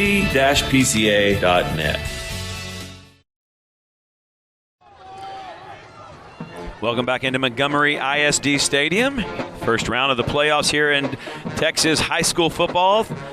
Classification 3A Division I, your Region 3, District 11 and 12 by-district clash here in the first round. Leopards up 7-0, a minute 16 left on our first quarter. Billy Kelly CPA scoreboard, and second down and 12 now for the Bulldogs after they had a second and short. Holding penalty on that last play marches them backwards. Dorsey and Davis in the backfield. Give it to Davis, looking for room. This time the Leopards are there early before the big bowling ball gets rolling, and he's going to actually lose a yard there. Brings up third down and about 13 here on third down. And you love to see Braylon Henry getting up in there, not afraid of any contact, along with Cody Thorne and Joe Gutshaw. David, while we have a quick break here, pass along another game going on between District 11 and District 12. At halftime, Cameron Yo and Hallettsville tied at 21. Come on. Let's go, Yo. Let's go, Cameron. Want everybody in District 11 to do well, and that's a great start. Havlicek. Not Havlicek. We'll get it right in a minute. Dorsey with the ball. Throws it downfield. One-on-one situation. There's a man there, and he brought it in. Wow. One-on-one situation, and credit Bryce Dorsey, the brother of Christian Dorsey, for coming down with it, but there's Leopard right there, and he just got beat. I think it was Case and Taylor. They both went up for it, and I think Dorsey just kind of yanked it out of his hand and came down with it for a big gain all the way into Leopard territory at the Leopard 40-yard line. The first passing play of this drive for the Bulldogs. Kadlicek is what I was trying to say a moment ago. Reese Kadlicek lined up in the backfield. Send a man in motion. They'll give it to him. Looking for the edge. Finds it. Kason Pitts there to drive him into the turf up inside the 40 down to the 35. That'll bring up 2nd down and 5. Yeah, it looks like Kelshawn Johnson on the jet sweep for Hitchcock picks up 5 yards before taken down by Kason Pitts, and that brings us to the end of the first quarter. David, Leopards up 7-0 on the Billy Kelly CPA scoreboard. Well, a nice start and then a little bit of shooting yourself in the foot there. Will take us to the end of the first quarter. Leopards coming right back after this break, up 7 on the Hitchcock Bulldogs. Right back after this. Faced with an auto repair, all you really want is to be treated fairly and to have it done right the first time. Well, Lorena's own Jesse Britt has been doing just that for over 20 years. Jesse Britt's Automotive is a full-service repair shop that can handle any of your automotive needs. Jesse's highly trained staff handles both foreign and domestic repairs, offers competitive pricing, and 100% customer satisfaction. Jesse Britt's Automotive even offers a free shuttle service to help ease your burden while you wait. So the next time you are faced with an auto repair, trust Jesse Britt to treat you fairly and to do it right the first time. Jesse Britt's Automotive, where they discount the price, not your service.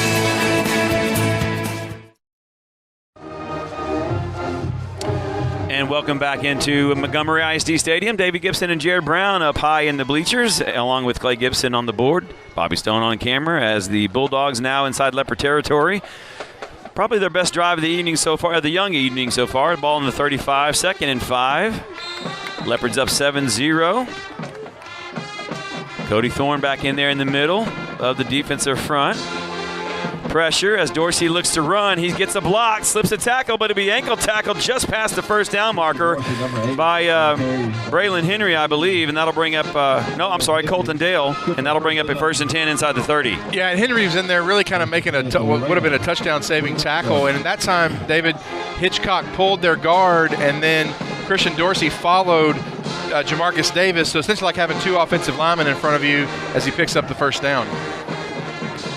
Damian McDaniel, the leading wide receiver for the Bulldogs, down here on the bottom of your screen, but he's matched up on Jaden Porter. Dorsey waiting, looking to throw, across the middle, behind him and incomplete, and it's a good thing. It would have been about a 9-yard gain. That'll bring up 2nd down. Yeah, good job by, it looked like Baxter Bankston with a big quarterback hurry there that forced the errant throw. And Dave, I think that's what the Leopards are going to have to do is try to, when Dorsey is back to pass, get to him quickly and to try to force these errant throws, because if he's able to complete those passes to his receivers, they've got a lot of speed to burn. 7 plays so far for the Bulldogs into the second quarter of play. Options, keeps it, now pitches. 20, 15, bumped out of bounds inside the red zone. 1st and 10 at the 11-yard line.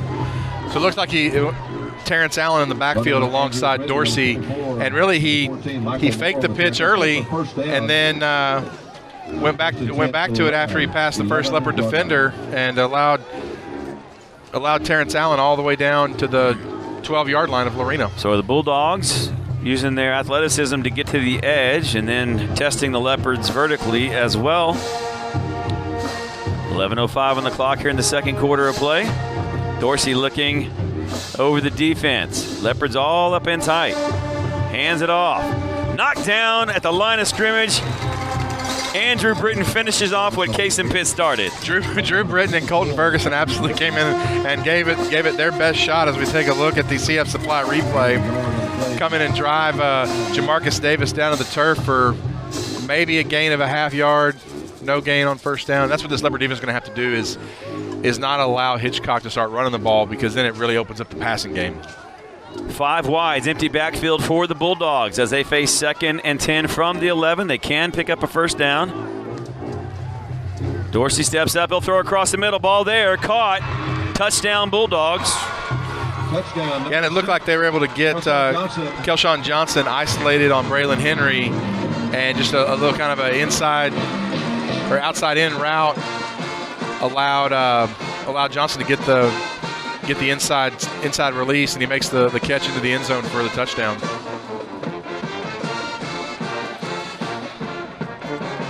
Well, you think about this situation here as we wait for the extra point. Kick is on the way, and it appears to be good. And it is. So we're knotted at 7 here with 10:23 left in the second quarter of play. Back with more Lorena Leopards playoff football right after this. 10:23 left. Did you know that half of Americans who use mail-order pharmacy miss their medications due to late delivery? Well, Lynn's Pharmacy Hewitt offers all the conveniences of the large corporate pharmacies, but also offers fast, friendly service and the convenience of a local drive-thru and free delivery. Free delivery. If you are in need of a flu shot, now is the perfect time to visit Lynn's Pharmacy Hewitt with no appointment necessary. Come by 511 North Hewitt Drive or call us at 254-666-5000. Stop waiting on the mail. Try Lynn's Pharmacy Hewitt and let us take the frustration out of your pharmacy experience today.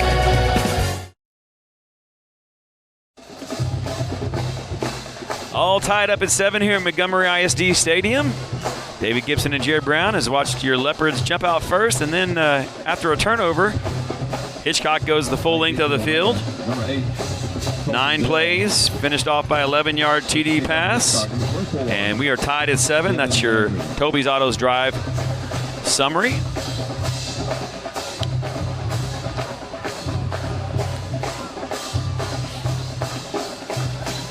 Back to receive for the Leopards. I believe that's Colton Dale. Here's the kick. End over end kick will be fielded at the 10. Trying to find the middle of the field. Does so. Cuts it back. Find his way up across the 30-yard line. Solid return by Colton Dale, number 8 on the return. Colton by Dale there, yeah. Ball down by number 23. By Dale. And David, looking at Also number 17. a stats update by the driveway company. Looks like Hitchcock's up to 130 yards of total offense on 22 plays, 78 of that through the air, 52 on the ground. Leopards only with 48 yards of total offense, 30 through the air, 18 on the ground, and then, of course, the big interception on the last drive. Let's see if they can bounce back and make something happen here. Look at the number of players up on the line of scrimmage for Hitchcock, clearly trying to force Lorena to throw the football.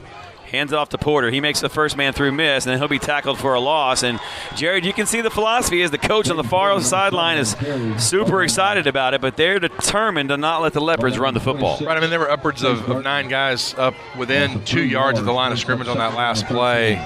And, Leopards kind of get caught trying to run the ball there. Loss of about 3 on first down. As Porter doing his best, made one guy miss, but just couldn't make 2, 3, 4, 5, 6 guys miss. And Leopards now behind the chains. Ty Ritchie lined up at right side tight end. Abel drops back to pass. Kaysen Taylor slips inside. They'll throw it to him. He avoids one man. Kaysen Taylor 30. Kaysen Taylor 35-40. Kaysen Taylor in the clear. 45-40. He'll be wrestled down from behind, but not before he gets a huge Jesse Britt Automotive first down. Yeah, David, we'll take a look at the CF Supply replay, and that's how you beat a team that wants to run blitzes. You run a screen pass right behind him. Taylor picks it up, and he takes it all the way across midfield before he's finally wrestled down, but not before he's inside the 30-yard line of Hitchcock, as we've got a Hitchcock player down near the previous line of scrimmage. It's like one of their defensive linemen. Can't quite see his number yet, but we certainly hope that young man is okay. But I think that's where the Leopards saw, okay, they're going to line up, they're going to stack the box, force us to run the ball, or force us to throw the ball, so we'll get away with that by running a screen pass. I believe that's number 77, Trevor Strother, the senior defensive lineman for Hitchcock. He's able to jog off under his own power, so we certainly hope that that he's okay. And now the Leopards have got some momentum here as they move the ball into Bulldog territory. 50 yards on that screen pass to Kaysen Taylor. And Leopards inside Bulldog territory. Taylor comes in the backfield. They'll give it off to Hansen up the middle. Big hole. Hansen down near the 20. He'll fight his way across the 20. Close to the first down. I think he'll be just short, but that'll bring up second and short. Yeah, now you see Leopards starting to kind of mix it up, run and pass, and try. You've got to do something different to get this Hitchcock defense kind of back on their heels, not knowing what's coming next. Credit Steve Hoffman, obviously, the offensive coordinator for the Leopards, with that screen pass call. Beautiful call. Take advantage of that overly aggressive front for the Bulldogs. They're going to give it to Hansen again. Another big hole. 20, 15, 10. Hansen fighting forward inside the 5. Yeah, Red Hansen just really taking it upon himself to get the ball down the field. As we take a look at the CF Supply replay. gets in there kind of running behind Kai Ritchie, and then the right side of that offensive line, Marshall Vrana. I can promise you this, Hitchcock does not want to tackle Kaysen Pitts, Red Hansen, and Reed Mickna all night long. 3 backs in the backfield. Abel going to hand it off. Red Hansen makes the first man miss. Dives towards the end zone, just short.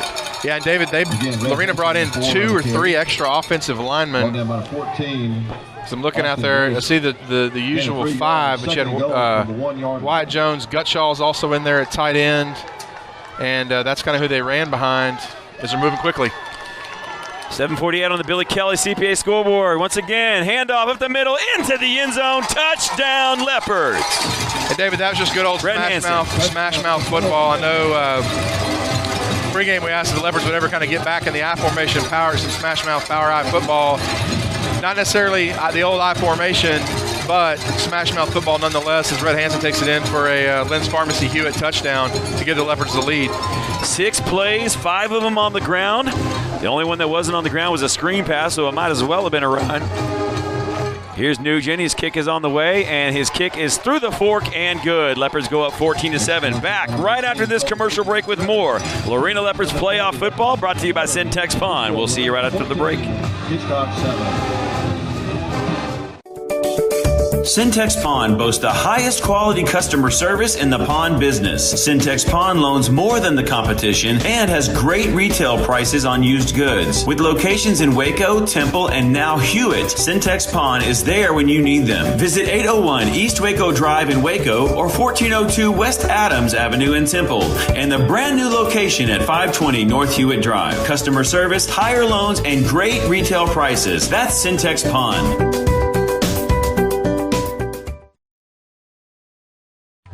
Welcome back into Montgomery ISD Stadium. 7:40 left on the Billy Kelly CPA scoreboard clock, and your Leopards find themselves up 14-7. And Jared, we talked in that break right before that drive that they needed to run the football, and what did they do? Outside of after the initial loss, getting on the screen pass, which you said is like a run, and then just run the ball down their throat into the end zone.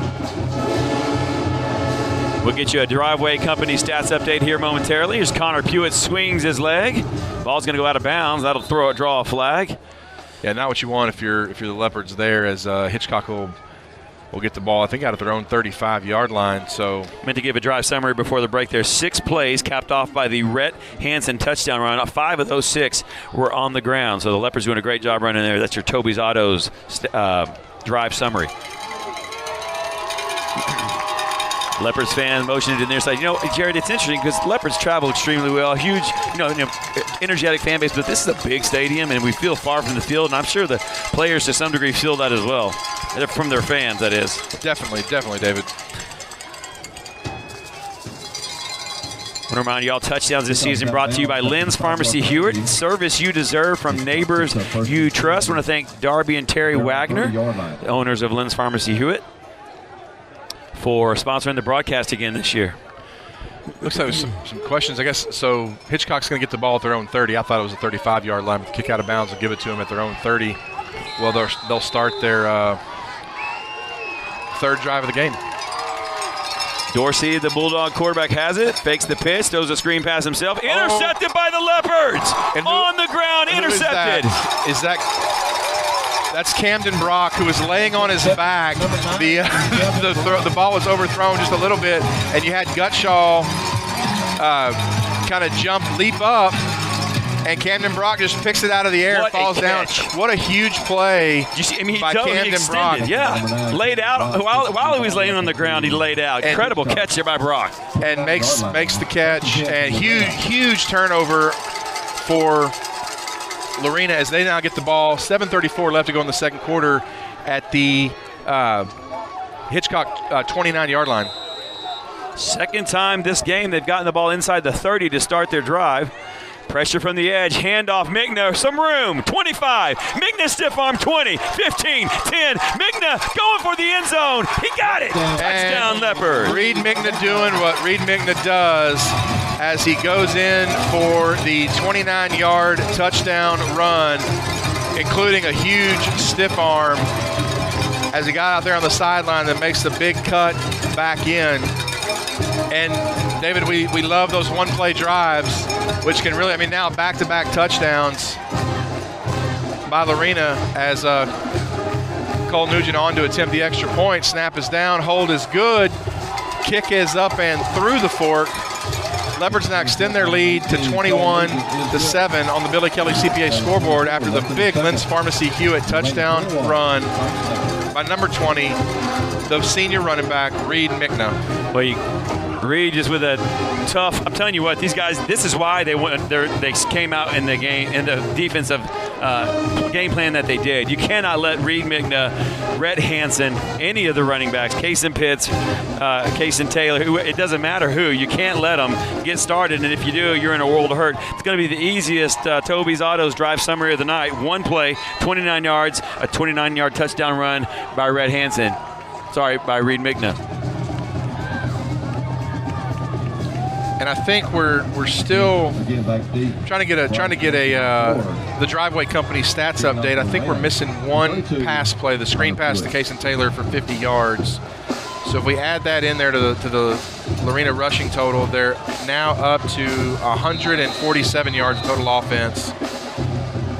80 of that on through the air and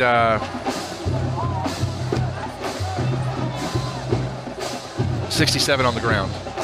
That is the Driveway Company stats update. Here's a deep kick, going to be put on the turf at the 5. Leopards trying to get down there and tackle him early. He slips through a couple of them, gets up near the 20-yard line. They'll say at the 19, and that's where the Bulldogs will start. And a great job by Cameron Elston and Colton Ferguson getting down there to cover that kick. And Hitchcock's going to start kind of deep in their own territory at their own 19-yard line. And David, another stat update by our good friend Dr. Cody Kellner. The Leopards, 2 touchdowns, 16 seconds apart. So essentially 2 plays, one offensive play by Hitchcock and then one offensive play by the Leopards, and a 14-point swing there as the Leopards went from being tied at 7 to now up 2 touchdowns, 21-7. 7:15 to go here in the second quarter. All stat updates brought to you by the Driveway Company. Here's a pass that looks like a second like he caught it and then ran and then dropped it, but they're going to say incomplete. That was Reese Kadlicek, the big number 20 senior wide receiver. I think we would say he did not complete a football move after catching the ball, and so nonetheless it's incomplete. 2nd and 10 for Hitchcock. Here's the play. Dorsey throws it out. Caught, hit immediately by Michael Moore. Big time hit. And you hear the Leopard crowd go crazy on the big hit as they tried to get the ball out to Kelshawn Johnson. And he did. He made the catch. And then Michael Moore was there to make sure he didn't gain another yard. So another loss on the play. And the Bulldogs now looking at about 3rd and 17.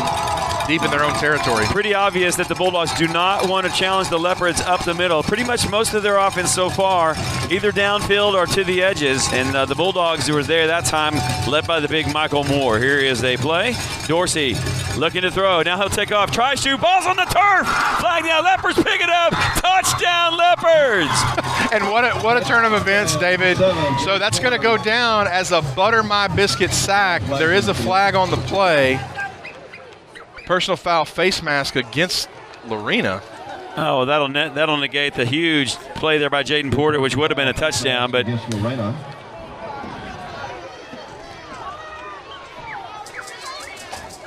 are we okay? 15-yard penalty, automatic first down. Well, it's solid play by the Leopard defensive line to jar the ball loose, but it's first and 10. It's negated by the penalty, so the Hitchcock's going to take over all the way out at their own. What is it doing? 28-yard line. If you need to reboot it, do it. Ball's on the turf, and it looks like the Leopards have it, and they do. Another turnover. Leopards will start at the 25.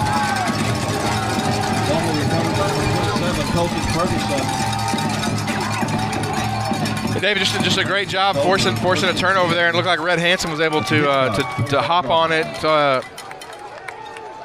from his defensive end position. So Leopards are going to pick up another turnover and take over Deep inside Hitchcock territory again, right at about the 25. And looking to go. Abel in the backfield with Red Hansen. Tight formation as Jaden Porter comes in motion. Handoff to Red Hansen right up the middle. All the way inside the 20-yard line, running behind the big offensive line. Riley Boozer, Wyatt Jones, Marshall Vrana, and Elijah Turley. Well, I tell you what, Jared, this is the third time this half the Leopards have started inside the 30-yard line of the Bulldogs, and you get the sense a little bit that Hitchcock's just falling apart here. Well, and that's what when the Leopards can run the ball like this, that's what it can do to you. Beautiful, cool evening here in Montgomery, Texas. David Gibson, Jared Brown. Here's the handoff to Hansen. He'll spin out of one tackle, fight his way forward for a pickup of a couple. And that'll bring up third down and short. 5:26 left on the Billy Kelly CPA scoreboard. Leopards up 21-7. Thought we might see a flag for Hitchcock jumping off sides, but I guess they timed the snap perfect. Third down and 2. Yeah, like I said, 3rd down and 2 for the Leopards, and would love to see them, as this clock continues to run, it's going to kind of probably dip down under 5 minutes on the Billy Kelly CPA scoreboard. But Leopards would love to go in and put another one in the end zone. No doubt about it. Also getting the ball after the start of the second half here. Blanick will go in motion and then reset. Abel will hand off, run right behind Blanick. Red Hansen breaks into the clear. Red Hansen, touchdown, Leopards. And David, phenomenal job. You mentioned Caleb Blanick in the game as a tight end. Kai Ritchie was working as a tight end on the other side. As we take a look at the CF Supply replay, he follows Ritchie, who makes a huge block, just kind of cuts up underneath him, and behind Blanick and Ritchie, he goes into the end zone for another Lynn's Pharmacy Hewitt touchdown and extends the lead. Extra point upcoming. I want to remind you, all the replays this season brought to you by the good folks over at CF Supply. Remember the motto, build with CF Supply. There's the kick right through the fork, and the Leopards find themselves up 28-0 with 4:45 left here before halftime. 28-7, David, but yeah. What did I say? I'm sorry. 28, no, that's fine. Gotcha. But yeah, well, let's take a quick break, and we'll be right back on the Syntex Pond broadcast of Lorena Leopard football. Syntex Pond boasts the highest quality customer service in the pond business. Syntex Pond loans more than the competition and has great retail prices on used goods. With locations in Waco, Temple, and now Hewitt, Syntex Pond is there when you need them. Visit 801 East Waco Drive in Waco or 1402 West Adams Avenue in Temple, and the brand new location at 520 North Hewitt Drive. Customer service, higher loans, and great retail prices. That's Syntex Pond.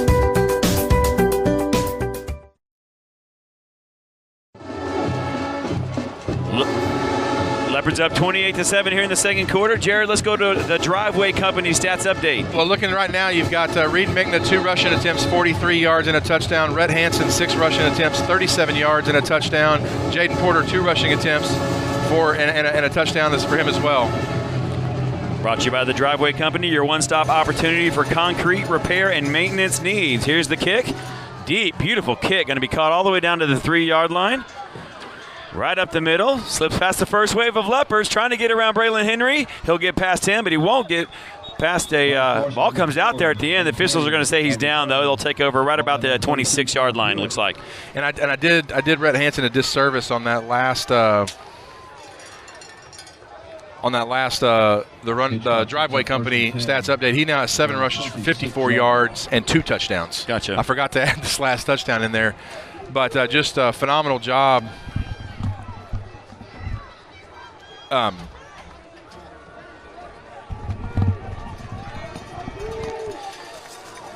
So Leopards come out here on defense.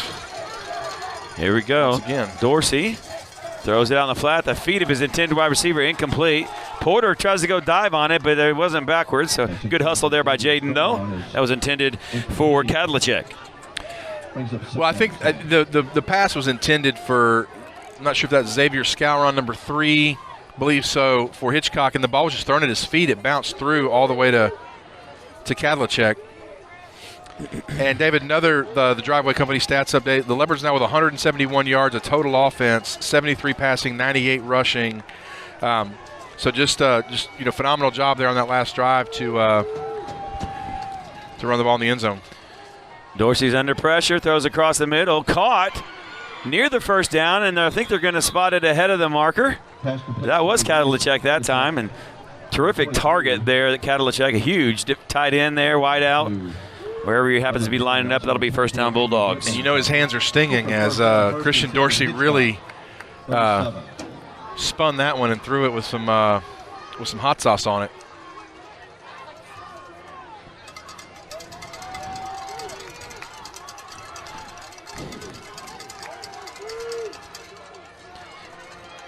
Dorsey under pressure from up the middle, steps up, throws the ball downfield, one-on-one situation. Incomplete. Drew Britton there on the coverage. Yeah, ball a little underthrown, and solid job by Camden Brock. That's a long throw Dorsey trying to make there all the way across the field like that. I mean, it shows a pretty good arm, but that's a long way on a cold night. And he was kind of going against his body too, so solid job by Britton to get his body around and make sure it fell incomplete. So brings up 2nd and 10.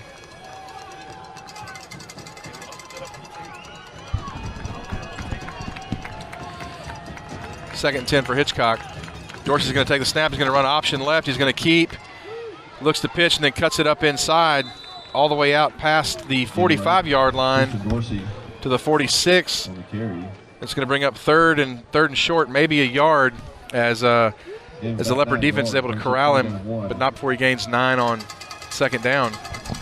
And I think, David, if you're this Leopard defense, you've got to get to Dorsey quickly and force him to pitch that ball. You let him get out in open space, and he can do a lot with it. All right, 3rd and 3. I'm still 3rd and 3. 3rd and 1 for the Bulldogs. Leopard showing run blitz. Dorsey pitches it early, hit in the backfield. He will not get the first down. So, David, that play was made by two guys, 21, Kason Pitts, and then huge hit by Drew Britton. It's going to be a loss of about 4 on the play, and really just phenomenal job on the run blitz to force the pitch early. Well, I tell you what, Drew Britton was able to bring down Terrence Allen. 3rd and 1, and the play call is wide. That tells you right now who's winning the line of scrimmage when the defensive line is on the field. And with under 3 minutes left to go, Hitchcock offense is going to stay out here on 4th down. 2:30, here's Dorsey. He'll throw. Caught by Kadlicek across the 50. All the way down near the 40-yard line. That's a first down and 10 for the Bulldogs. And solid job by Kadlicek, kind of over, out-manning Reed Mickna. Mickna was able to get one hand in there. Kadlicek grabbed the ball and kind of brought it in. Hitchcock moving quickly.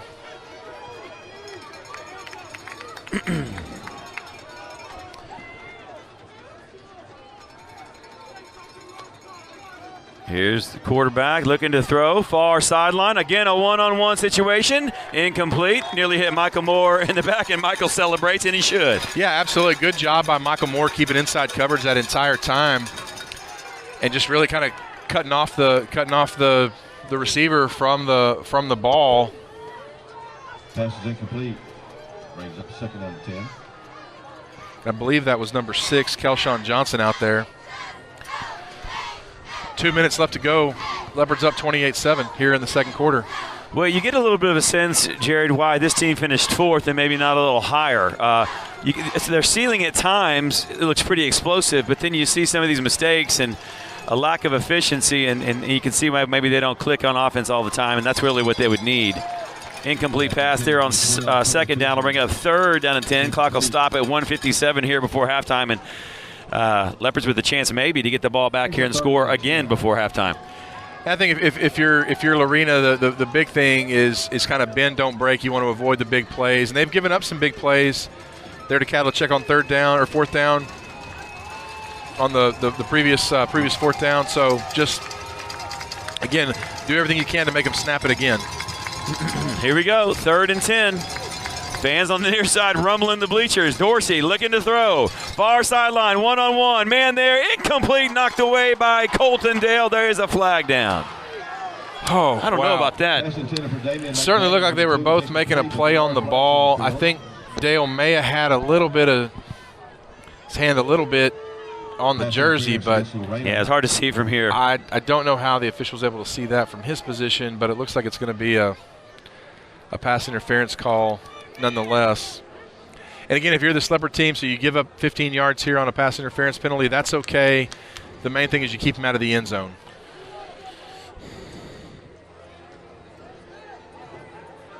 So we wait for the call. Well, I guess there wasn't really much question about it at all. Didn't even get a signal from the referee. But Hitchcock with the ball inside the Leopard 30.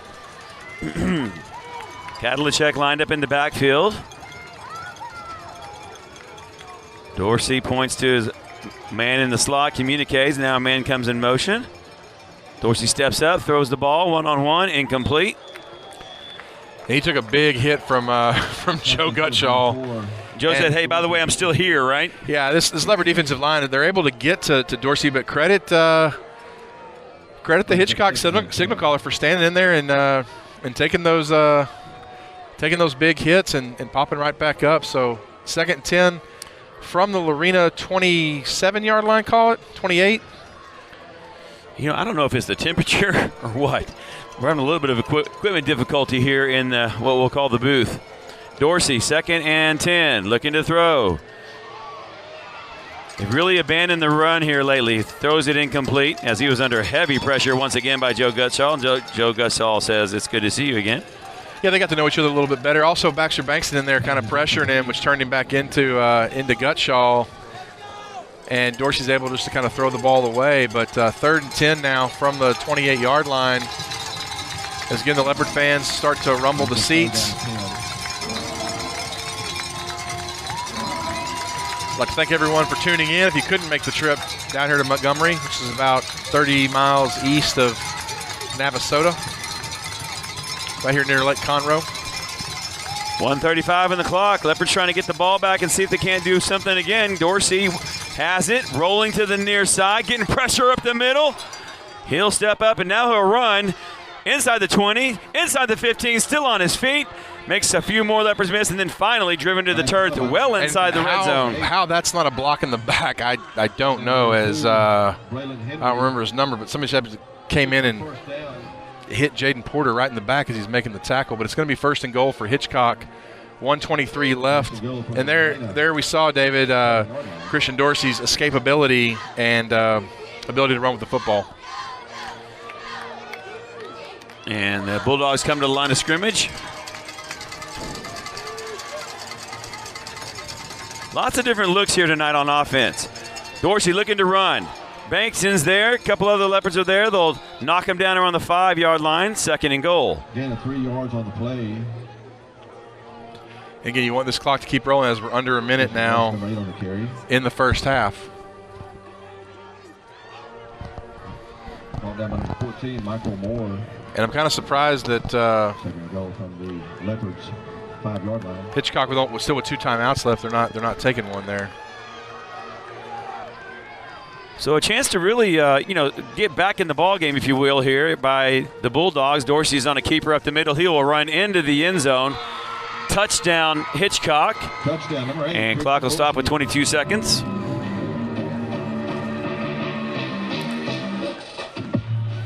So, Jared, a couple of drives by the Bulldogs this half looked pretty nice, and some of the other ones looked like the complete opposite.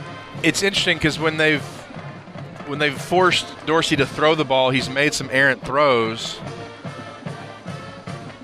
but then he's able to run the ball and get it down into the end zone. So here's the extra point, kick on the way,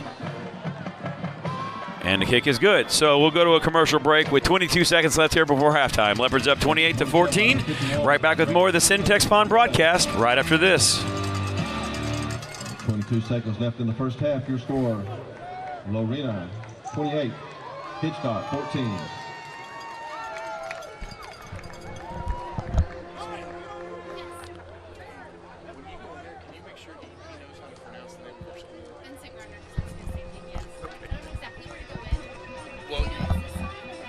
We're still here. Okay. I'm going to keep it here. Again, it's a cool evening here in Montgomery, Texas. We are in the bleachers up here near the top of a large stadium, grandstand area. But I am wondering a little bit if some of our equipment's having a tougher time just due to the cooler temperatures. I'm not sure. Hopefully that's not the case. But Leopards up 28-14, and Jared, a lot going really, really well. Just your thoughts in general. I mean, a couple of drives, they put together nice drives, but otherwise, Leopards really the better football team. Yeah, definitely. I think they've established the line of scrimmage really well tonight. They've been able to run the football. Didn't have success early, but as the game has gone on, the line has definitely kind of worn down this Hitchcock defense as we await the kickoff. And then just, the guys doing what they do. And then you're seeing guys like Michael Moore and Drew Britton step up with big hits at timely instances. Here's the kick. Caught at the 15. Looks like Colton Dale looking for room, or maybe Kaysen. He's got a big window there, 45-50, 40.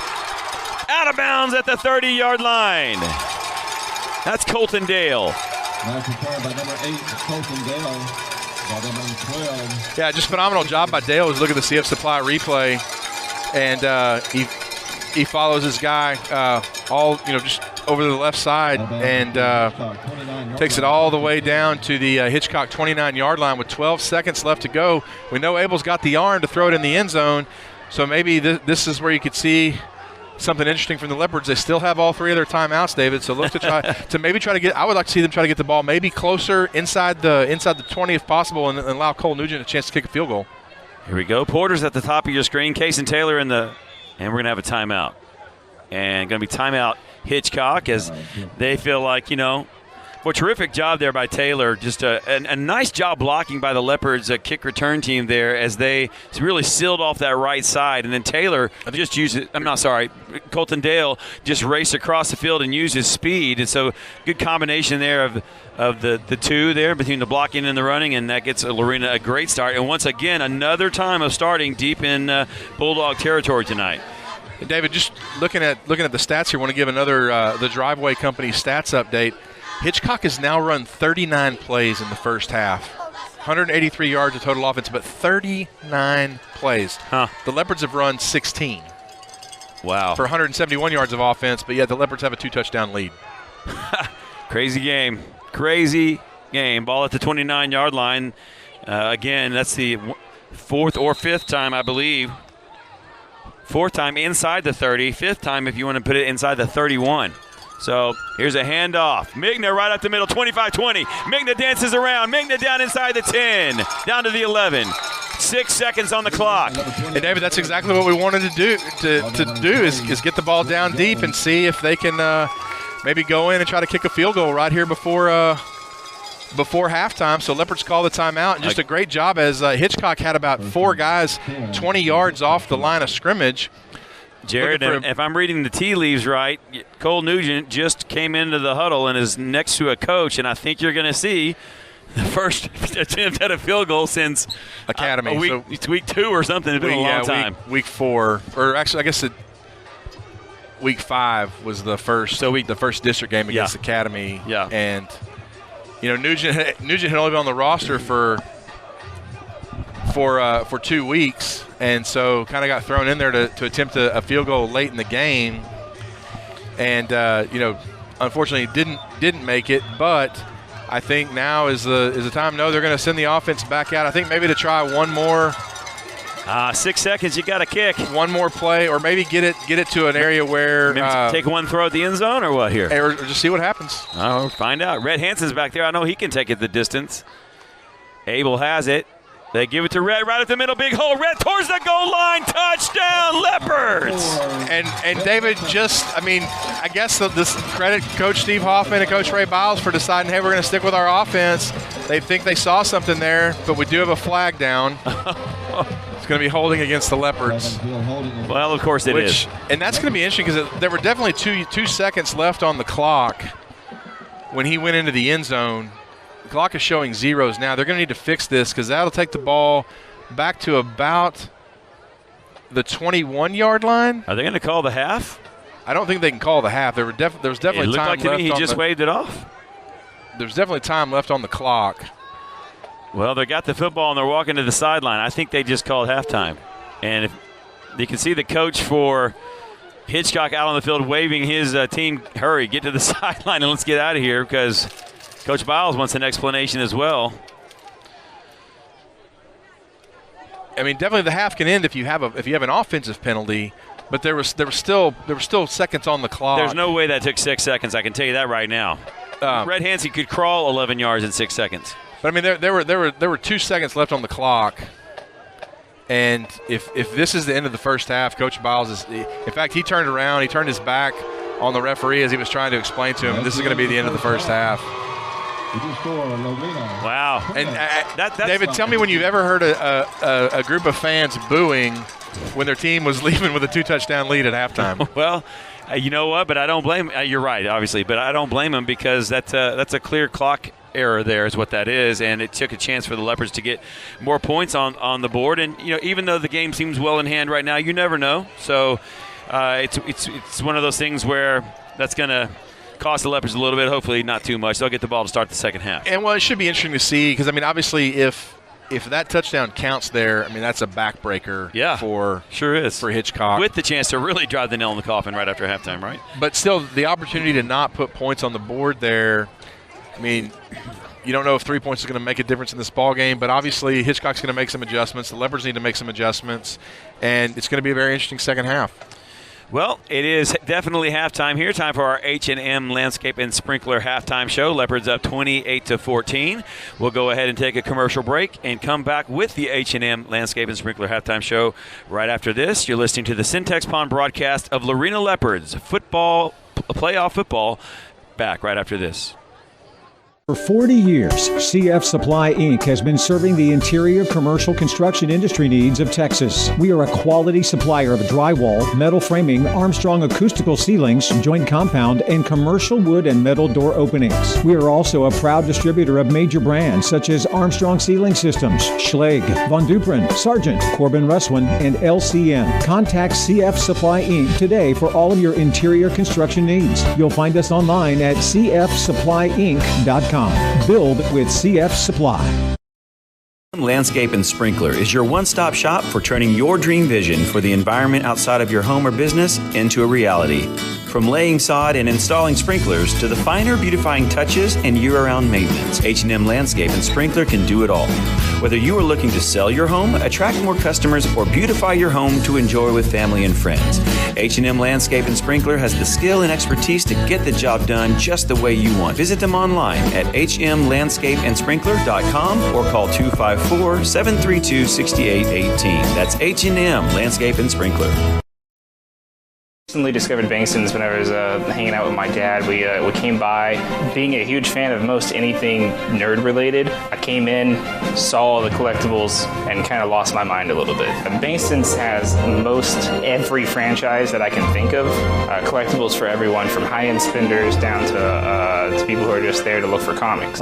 Individuals are always looking for something that's going to be exceptional, and I think that's what we achieve.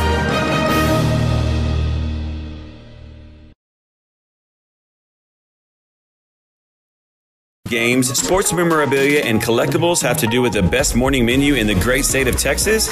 You can find them all under the same roof at Butter My Biscuit Cafe. Owner Lee Bankston has built a menu around her hot, fresh, always handmade biscuits that really is the best around. Butter My Biscuit Cafe is waiting for you 7 to 2 Tuesday through Friday, 10 to 2 on Saturdays. Whether it's games, sports memorabilia, or simply the best breakfast brunch around, treat yourself to the place food critics and families are raving about. That's Butter My Biscuit Cafe.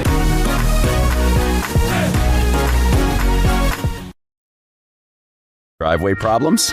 Look no further than the Driveway Company. We deliver the highest level of professional service and care for each and every customer. We're trained, courteous, and take pride in our finished results.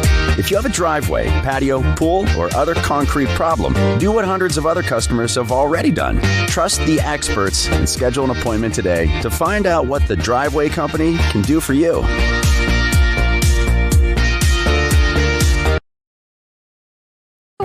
My name is Riley Walker. I am not only a freshman at Lorena High School, but owner of Riley's Cookie Company. I got to turn my favorite hobby into a business. I create customizable sugar cookies. Are you looking for a sweet way to personalize your next special event? Contact Riley's Cookie Co. on Facebook or Instagram to place your order. I look forward to working with you.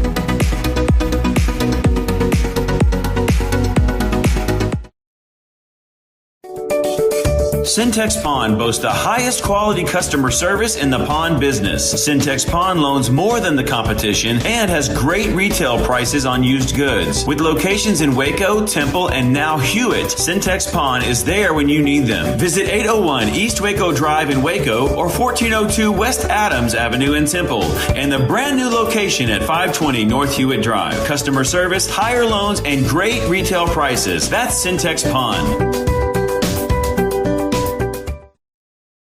CPA and the Dutton Harris & Company CPAs are focused on meeting the needs of small to medium independent businesses. With expertise in strategic accounting and tax services, Billy Kelly CPA and the Dutton Harris & Company CPAs will provide you with the structure planning, estate planning, compliance, and accounting your business needs. Put the experts to work for you. Billy Kelly CPA and the Dutton Harris & Company CPAs PLLC. Call 432-682-0963 or go online at dhc-pca.net.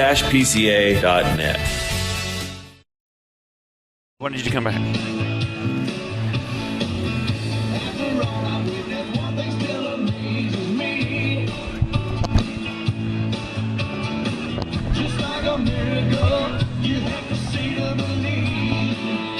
You're looking at the Legacy Dance Team here at halftime in Montgomery ISD.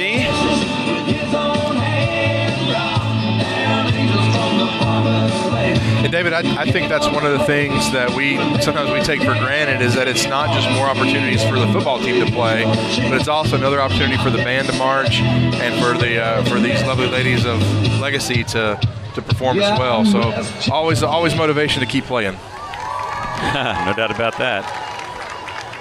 Been an incredible fall season, if you will, for the Lorena Athletic Department. The volleyball team's still going strong. Yep, they've made it to the regional tournament in Athens. For 20 years, Jesse Britt's Automotive is a full-service repair shop that can handle any of your automotive needs. Jesse's highly trained staff handles both foreign and domestic repairs, offers competitive pricing, and 100% customer satisfaction. Jesse Britt's Automotive even offers a free shuttle service to help ease your burden while you wait. So the next time you are faced with an auto repair, trust Jesse Britt to treat you fairly and to do it right the first time. Jesse Britt's Automotive, where they discount the price, not your service.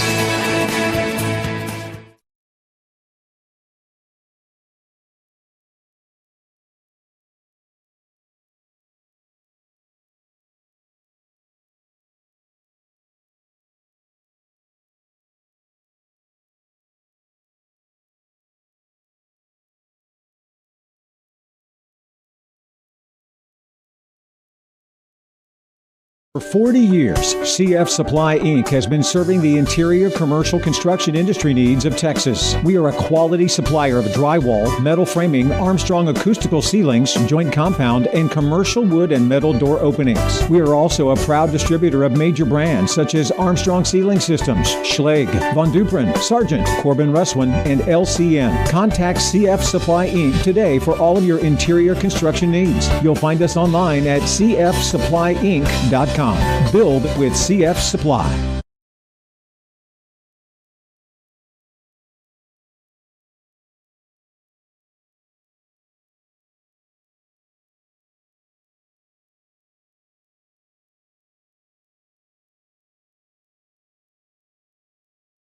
Landscape and Sprinkler is your one-stop shop for turning your dream vision for the environment outside of your home or business into a reality. From laying sod and installing sprinklers to the finer beautifying touches and year-round maintenance, H&M Landscape and Sprinkler can do it all. Whether you are looking to sell your home, attract more customers, or beautify your home to enjoy with family and friends, H&M Landscape and Sprinkler has the skill and expertise to get the job done just the way you want. Visit them online at hmlandscapeandsprinkler.com or call 254-732-6818. That's H&M Landscape and Sprinkler. Syntex Pond boasts the highest quality customer service in the pond business. Syntex Pond loans more than the competition and has great retail prices on used goods. With locations in Waco, Temple, and now Hewitt, Syntex Pond is there when you need them. Visit 801 East Waco Drive in Waco or 1402 West Adams Avenue in Temple, and the brand new location at 520 North Hewitt Drive. Customer service, higher loans, and great retail prices. That's Syntex Pond. CPA and the Dutton Harris & Company CPAs are focused on meeting the needs of small to medium independent businesses. With expertise in strategic accounting and tax services, Billy Kelly CPA and the Dutton Harris & Company CPAs will provide you with the structure planning, estate planning, compliance, and accounting your business needs. Put the experts to work for you. Billy Kelly CPA and the Dutton Harris & Company CPAs PLLC. Call 432-682-0963 or go online at dhc-pca.net. Oh, you can't hear us? That's because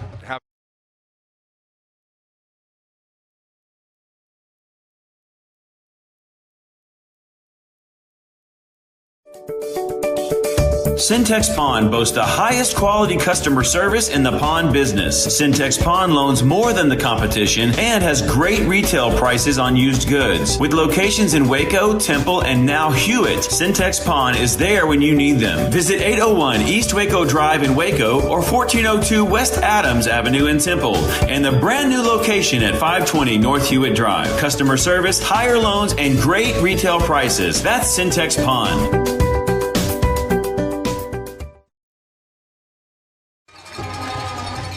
And welcome back into Montgomery ISD Stadium. David Gibson, Jared Brown, joined by the Cody Lewis here at halftime. Cody, it's chilly up here in the stands, but your thoughts there on the first half so far? Well, first of all, great view, fellas. I like the view. You got a great atmosphere, open air.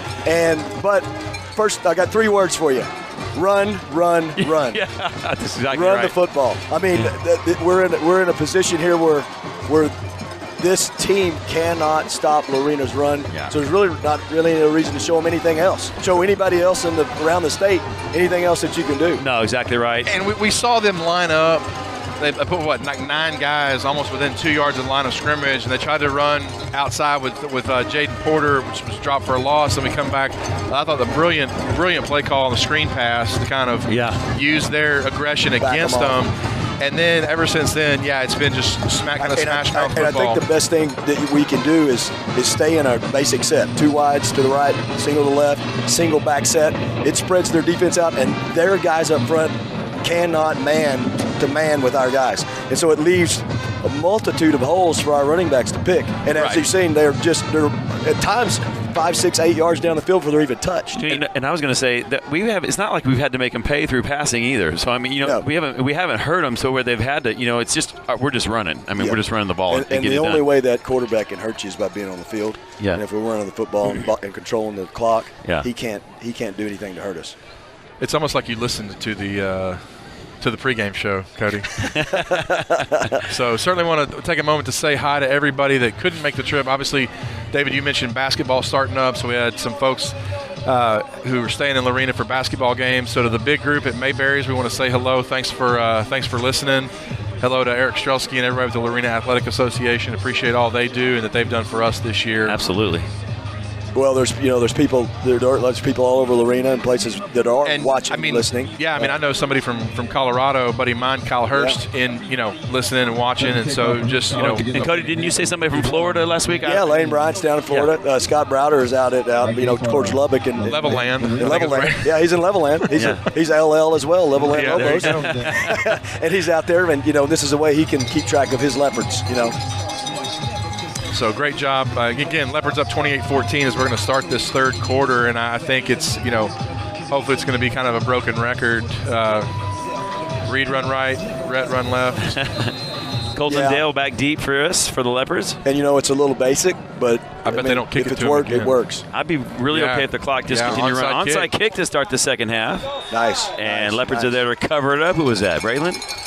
That was onside kick recovered by number 36. Jacob Jackson. Yeah. So great field position. There you go. Great field position, and just another we don't call Jacob Jackson's name a lot as a linebacker. I mean, he does a great job, but then stepping up here early in this game you had to wonder if they're going to try something, because after Colton's two good kick returns. You give them one there and let them get a score and get back in it, then now you have a little bit of trouble. They kind of steal that possession. Here's a good opportunity to go down the field and score and get to where you can put them away. Taylor goes in motion. Now he'll set in the backfield, 2-back formation. Bobbled snap. They'll give it to Taylor. He'll run into the line of scrimmage there and pick up about 3. He didn't think he was down. Kaysen came out of there ready to run to the end zone, but they said he was down. There's a lot of games that we've watched where that you bring that guy in and that works a lot. With this group that we're playing against, this particular group, you're bringing another defender in there when we're matching up head to head really well with them. 11:30 here in the third quarter. Leopards up 28-14 in the second half. 3 wideouts to the near side. At the bottom of your screen, Kaysen Taylor goes in motion. They fake it to him. Abel getting pressure, steps up in the pocket, throws the ball deep downfield. How's Jaden Porter down there? Just off his hands. And I tell you what, you won't see that happen very often. Porter drops it on his way into the end zone. Oh, man. I think they had him where they wanted him, and Porter just couldn't rein it in. When I first saw Abel let it go, I thought he's overthrown it. I did too. That just goes to show you how fast Porter is. That was just right off the hands. It was right there. And you don't see that. You really don't see that often out of a kid like Porter. No doubt. Well, it's almost like he was so wide open. Yeah, he's not used to making that catch. He makes them so well in tight spaces. Big third down here.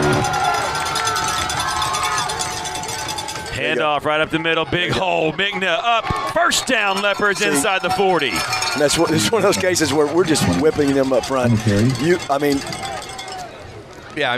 really, we've talked about the offensive line doing such a good job, but really 2 other guys as Kai Ritchie comes into the game, but Ritchie and Caleb Blanick both doing a really, really good job at sealing those edges or kicking out the end or outside linebacker. Man on man. And just whipping them and let the backs pick the hole. Stacked tight ends here on the near side is Ritchie and Blanick. Handoff, looking for room, dancing around and fall forward near the 37-yard line. Pick up a 2, brings up second down. And Cody, I think that was even though only picked up about 2 yards on the play, it was a good picture of what you said, where the back kind of picks the hole, goes where he sees the space, and that's good in a sense with Reed and Rhett both. They kind of always fall forward, so if they're picking a hole, they're not going to get stopped for no gain. They're always going to be gaining something positive. Another handoff. Leopards content to run. It's because it's working. Inside the 30, inside the 25, still on his feet, hasn't fallen to the ground yet, and finally they wrestle him down inside the red zone. That is a... Okay. And we're going to get another flag. And so, obviously, Hitchcock felt like they had forced a fumble, and I think you're going to have a situation where this official called forward progress had been stopped. So it doesn't matter if the ball comes out or not. And as that looks like Austin Gase came away with the ball, was unhappy that they had blown the play dead and spikes it in the ground right in front of the official, which draws an unsportsmanlike conduct penalty. But that was the definition of someone keeping their feet moving. Yeah, great job. And then you saw the other 10 players all get there and push forward. So now Lorena with first and goal inside the 10 at the 9. 9:52, 51 on the clock as it's running. Kaysen Taylor, they pitch it to him. He looks for room up the middle. He'll dive forward as a flag comes in. I like the little shovel pass there. So that actually, I guess it's going to be a hold, but would be a completion for Abel. But interesting how they're still trying to go forward, but just little different wrinkle. Well, that'll march the Leopards backward. Stops the clock temporarily at 9:40 here in the third. We still have a first down here, though. Right. I tell you what, that's a couple of handoffs, maybe not even a couple, to Migna right now, the way they're running, and Hansen, the way they're running up the. Kaysen Taylor comes off the field, I think, after getting the initial carry, and then the little shovel pass there, and being in the middle of that line, he's ready for a breather.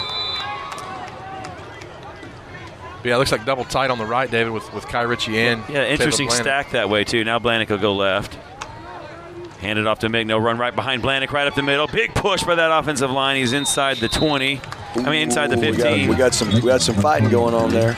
And I think the best thing, from what I've seen so far, the best thing that Lorena can do right now is get Jaden Porter off the field. Yeah, we don't need that. Because you don't want to, especially in the second half of this game, you don't want to take a chance on doing anything foolish and then have to miss the first half of next week's game. Yeah, he doesn't need to be swatting at the other guy. The one official sees that as a swing, and you're sitting out part of next game. And you have a chance right now to go up potentially 3 touchdowns. Like, just handle your business and let's go. 2nd and goal from about the 15. Abel rolling, throws, caught by Richie inside the 10, puts his shoulder down inside the 5. Nice. Great job by Kai Richie. And I was talking to some of the coaches before the game and kind of asking them, hey, who do you see potentially having a big game? And of course they're kind of looking at me coyly going, we're not going to. And I said, well, one of the things is to see somebody like Kai Richie, who good tight end, big strong kid down in the red zone. Could he get a look, get a catch right there? We see it. Takes the ball down inside the 5 and a very, very manageable 3rd and goal. But if you run the football successfully like that, you can do play action and get a guy off the line like that. Double tights again. Abel's going to hand it off. Migna jumps over the line. I'll fall forward to the 2. That'll bring a 4th down and goal to go. And a decision for the Leopards to make up 14 here. 8 minutes left in the 3rd. I don't think there's any decision, David. No, I think you got to go here. Even if you don't make it, you leave them pinned down inside. They got to go 99 yards. Somebody needs to have a conversation with Jaden, not to have all the chatter going on with number 2. He's still going on. He's trying to incite him a little bit. Yeah, they're going to get him off the field now as Kason Pitts and Kai Richie and Rhett Hansen. So this is kind of your heavy package. No, this is what Coach talked about in the pregame. Here comes Gutshaw on late. You want to talk about a heavy package? My goodness. Run right behind Gutshaw with a couple of those big boys. Here we go. Abel has it. And the officials blow it dead. And we'll see why. Timeout. Yeah, it looked like I think Coach Biles was worried that they weren't going to get the play off in time. Didn't want to take a chance on losing. Like, if ever there was a time to call a timeout early in the 3rd quarter, it's here with the ball at the 2-yard line on a 4th down play. Right. Fourth and goal from the 7 is a lot different than 4th and goal from the 2. Great point. But you want to talk about a jumbo package. Kason Pitts, Reed Migna, and Red Hansen running behind Joe Gutshaw. And then you got Kai Richie and Blanick in there. An inverted wishbone. Yeah, that's brutal. If I was a linebacker over there, I'd be like, please run wide or something. Man. But if you can run to that side where Gutshaw is, and it looks get like 2 lead blockers in on a linebacker and a corner and kick them out and in and just run a little alley. Yeah. Oh, man. What a game so far. 28-14. Not totally clean. Looked great at times and then been a little messy at other times. But looks like they're coming back out in the same package? No. I see Gutshaw different formation. Okay. So you got Blanick now. He's off to the side behind Gutshaw. Yeah. So they've got the extra, more or less double tight end with Gutshaw on the right and Blanick kind of offset. Look how, okay, here we go. Handoff up the middle. Not going to get there. Turned away, and Hitchcock holds.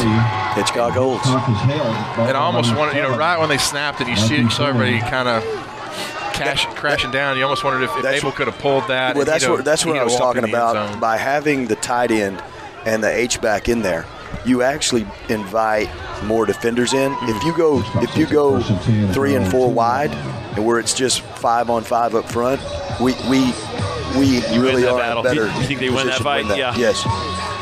Well, that pins Hitchcock deep. But now defense needs to do their job and keep them where they're at. I'm going to say, though, make them snap it as many times as possible. You want to,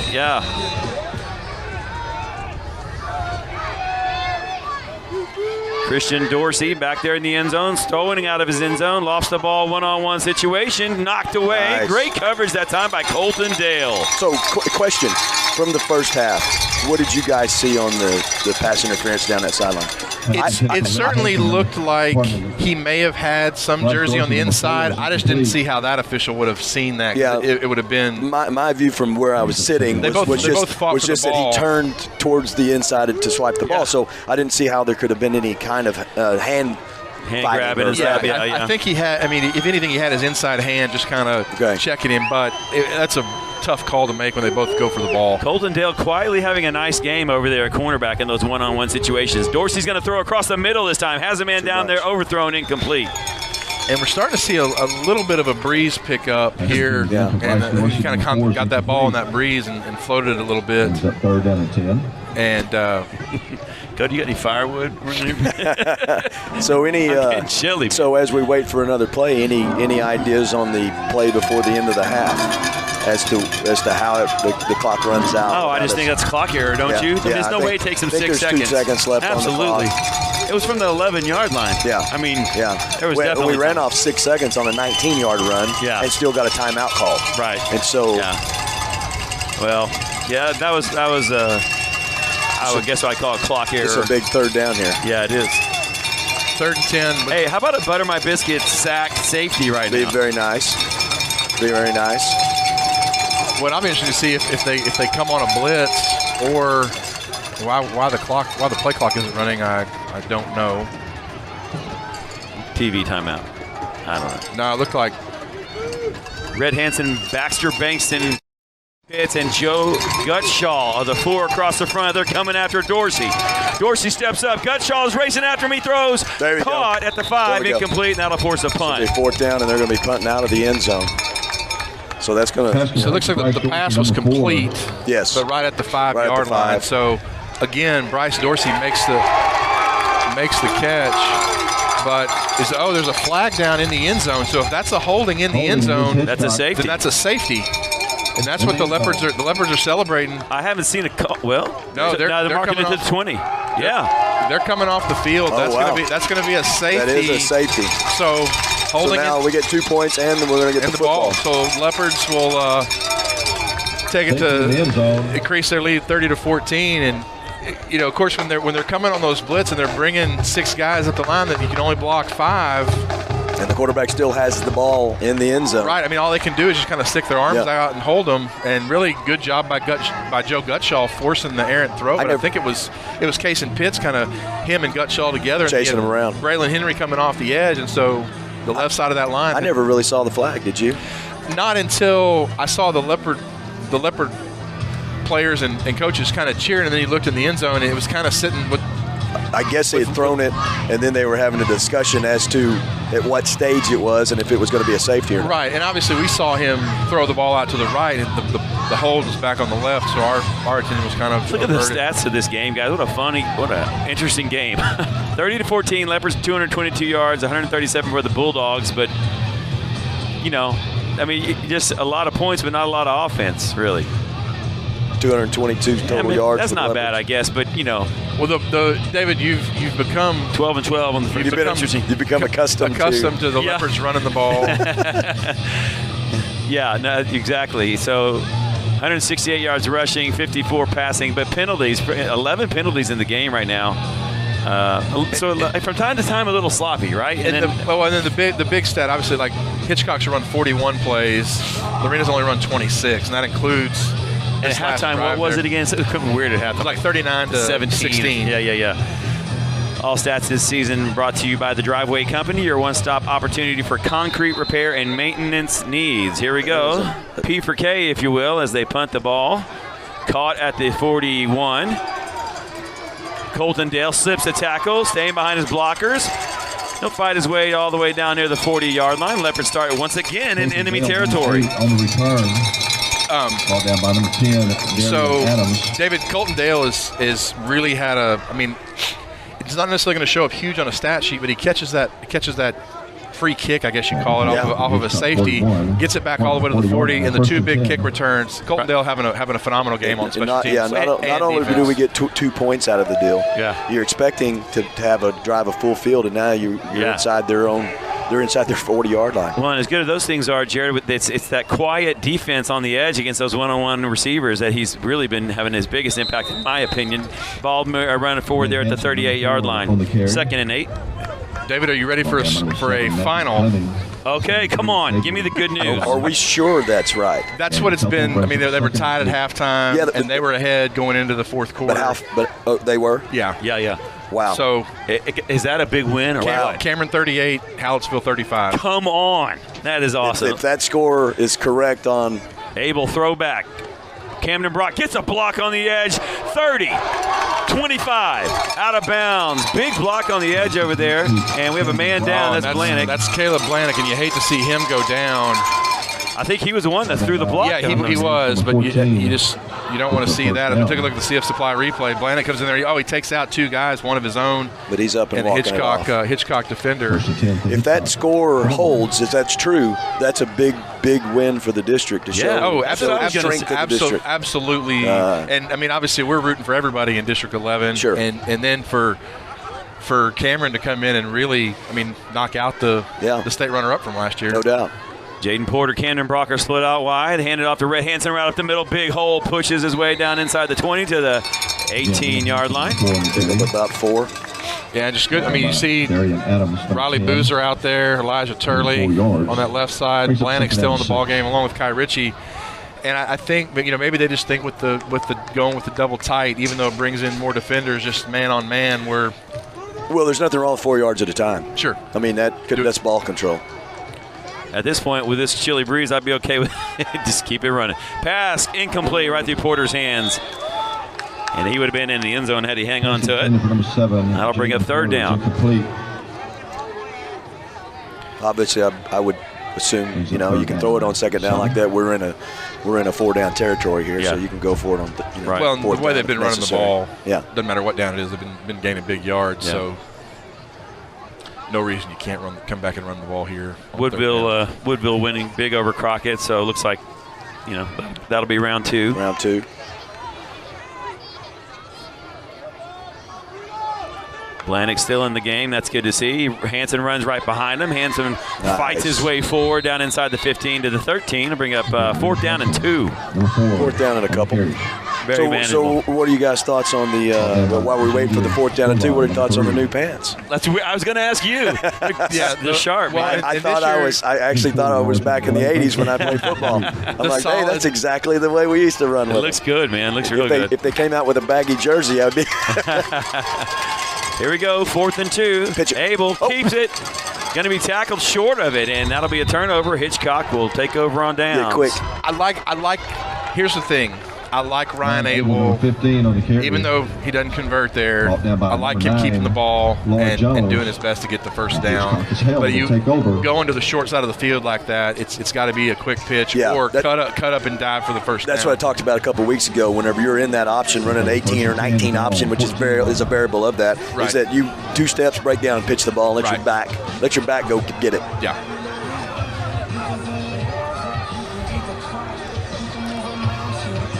It looks like Woodville up 28-6 on Crockett going to the 4th quarter. Okay, well, it was 28-0 at halftime, so Crockett's trying to fight back. All right, here we go. Christian Dorsey once again with the Bulldogs. They got the ball at their own 14. 4 wides, 1 back. Pass one-on-one situation again, right through the hands of the intended receiver. Guess who was there to break it up? Is that Kaysen Taylor? Is that Kaysen or Colton? That's Kaysen Taylor. My bad. Yeah, Kaysen. Yeah, it's Kaysen. The way that I've been able to tell them apart. Yeah, please tell me. So, Kaysen Taylor's. Casey's got the towel on the rear and he's end. not wearing gloves. Okay, there we go. Towel and gloves. That'll help. I'll follow the towel. Those 6s and those 8s, man, are murder on me. They are. Even the 5. Yes, looks like it's a all 6. Yeah, and then you get 3 in there too, and it's all anyway. Sounding old. 4:20 on the 3rd quarter clock on the Billy Kelly CPA scoreboard. David Gibson, Cody Lewis, Jared Brown, 30-14 from the top of Montgomery ISD Stadium. Dorsey fakes, getting pressure, screen pass caught. Makes Braylon Henry miss, trying to get across the field. There's Kaysen Taylor to wrap him up and say, no thanks. Great tackle by Casey, because if he gets around Casey in that situation, he might have the edge. We had a lot of misses there in the middle. Yeah. Overrunning the attempt to make the tackle. But Casey did a good job of settling past his blocker and then breaking down. Well, and if you think about it, the coach says they're like Cameron coming in. They want to test on those vertical routes, so it's going to put your corners on an island. And our 2 corners really stood up and played well today, both Casey and Colton. Yeah. 4 wides, 3rd down and about 6. Dorsey, as the fans rumble the stands on the near side. He's going to be hit and knocked backwards for a butter my biscuit sack. Kason Pitts. Oh, just good job of those guys just not giving up on the pursuit. As we take a look at the CF Supply replay. Here we go. He just comes in and just is able to he just beats his man to the inside. He just beats his defender in the inside. And he actually came off the middle of that. He was a tackle. Yep. And they'll do that a lot of times. They'll basically switch them and put the ends in, and then if they need a twist, they can. But just great job by Kason Pitts in a big moment to come up with the sack. Now we force them into a punt situation. Absolutely. Look to get the football back in really good field position. So it looks like you got Kason Taylor and Jackson Generals back to receive. Got a timeout. Oh, if they have to call timeout here, that's definitely not good for. I would appreciate it if they didn't. 2:44. Tell you what, while they take a break, let's do one here in the booth as well. 30-14, your Leopards up on top. We'll be right back with more of the third quarter. Right after this, you're listening to the Syntex Fund broadcast of Leopards playoff football. Right after this. Games, sports memorabilia, and collectibles have to do with the best morning menu in the great state of Texas? You can find them all under the same roof at Butter My Biscuit Cafe. Owner Lee Bankston has built a menu around her hot, fresh, always handmade biscuits that really is the best around. Butter My Biscuit Cafe is waiting for you 7 to 2 Tuesday through Friday, 10 to 2 on Saturdays. Whether it's games, sports memorabilia, or simply the best breakfast brunch around, treat yourself to the place food critics and families are raving about. That's Butter My Biscuit Cafe.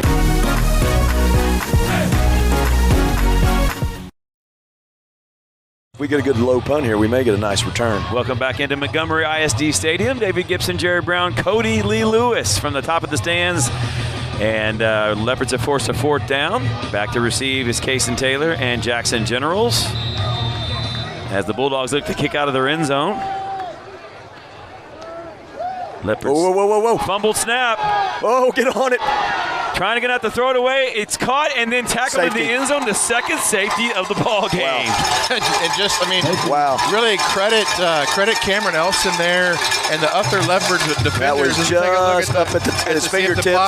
Look at Blanick, got help there, but all they did was keep everything in front of them. Don't make any brash moves, and then they're able to tackle the guy in the end zone. We weren't on a punt rush. That's what I was we weren't trying to block, but we were guarding, and so that gave us the ability to hold them tight. And that ball was just almost over his hands at the snap.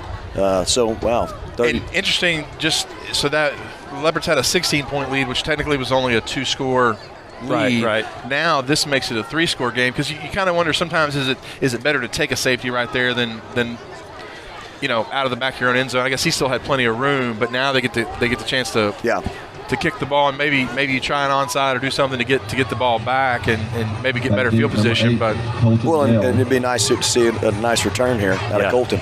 I would love to see Colton Dale. Come on, Colton, take one to the house, baby. Let's go. Here's the P for K. Yeah, we're going to get a nice return. Colton catches it at the 38. Looking for blockers. Hit it. Going to get across the 50, down in the 50 at a 46-yard line, and once again starting in enemy territory. Right, even he returns it for 20, 22 yards, and that, yes, it shows up on a stat sheet as a 20-yard kick return. Nothing to, It's the field position. But it's the field position, and it's one more little thing that you look at a senior who understands the game, understands the importance of that, stepping up in a we're big playing moment. this whole third quarter on their end of the field. Yeah, 4 drives this game started inside their 30. Crazy stat there. Here's a handoff. Migna breaks their jersey, hand tackle, if you will, inside the 40-35, down to the 30, first down Leopards. Yeah, big run, 16 yards. Okay, so that time we got 3 wide receivers out wide. Yeah. We're man-to-man, and now it gives him a bigger lane to run through. For first down, 1st and 10. Don't give away all our secrets, Cody. Hey, listen, that's I'm trying to pat myself on the back. We'll do that. 3 wides again. Let's see if they go Cody's way again here. Let's see. Blanick is going to go in motion and reset now on the far side. Migna, they give it to him, looking for room. Bounces off a man, 30, 25, down to the 22-yard line. And you almost think like you've got an advantage with both Reed and Rhett Hansen in that they're almost never brought down by the first person that gets there. So it's almost like an additional blocker. Yeah, so if you can get man on man and then give them the opportunity to slide off of someone, now there's no one left to get them. Right. Lorena looking at the sideline. Big Elijah Turley gets the call, turns around, talks to his offensive lineman. Puts his hand on the football, readies for the snap. Ryan Abel looks over the defense. Hands it off. Migna up the middle. Inside the 20. First down, Leopards.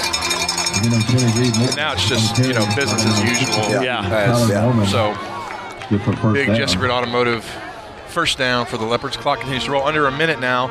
Leopards up 32-14. And you see Hitchcock rotating in look at defensive linemen because they're just getting blown off football and getting tired. So that's a good sign for the Leopards. Camden Brock to the bottom of your screen. Jaden Porter comes in motion. They fake it to Porter, give it to Migna. He bounces it outside. 15. Jumps over a man down near the 10. Pick up a 7, 8 yards. So again, you see them kind of, it's just a numbers game at this point. Porter goes back in motion, acting as a lead blocker if need be. And I bet that'll be the last play that the Leopards run this quarter.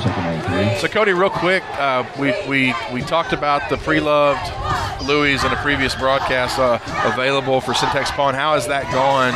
It goes well. I think the one thing that we have an advantage over other people that sell Louis Vuitton or any high-end luxury items is that we'll do up to a 9-month layaway on those items, and so you can pay a little bit every month and still own a luxury item, something that you couldn't maybe go pay $1,000, $1,500 cash for. Over time, you can pay it off and still have the item that you're looking for. Awesome. Christmas right around the corner. It's not a bad way to think about it, right? Yep. Absolutely. Put it on layaway. So let's sell some of those. And that's strong for Christmas. It's strong for tax season. When people get their tax refund checks. There you go. And pay it off. That's a great time to do it, right? So that's what we do. A lot of the layaways for. Woo! Heading into the fourth quarter, Leopards up 32-14. Let's see if we can take a quick commercial break and come back with more of the Syntex Pawn broadcast right after this commercial break. Problems? Look no further than the Driveway Company. We deliver the highest level of professional service and care for each and every customer. We're trained, courteous, and take pride in our finished results. If you have a driveway, patio, pool, or other concrete problem, do what hundreds of other customers have already done. Trust the experts and schedule an appointment today to find out what the Driveway Company can do for you.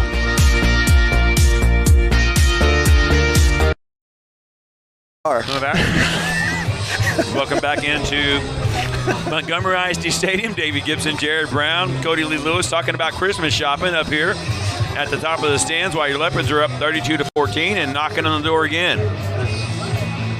But in all seriousness, Cody, it really is a great time for people to swing by Syntex Pawn and check out the new and used jewelry and all the different television sets and things like that they might end up taking home for Christmas. Here's a handoff.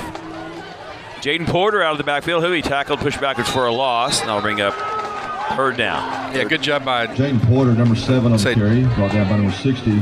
It's going to bring up about Dante Casimir.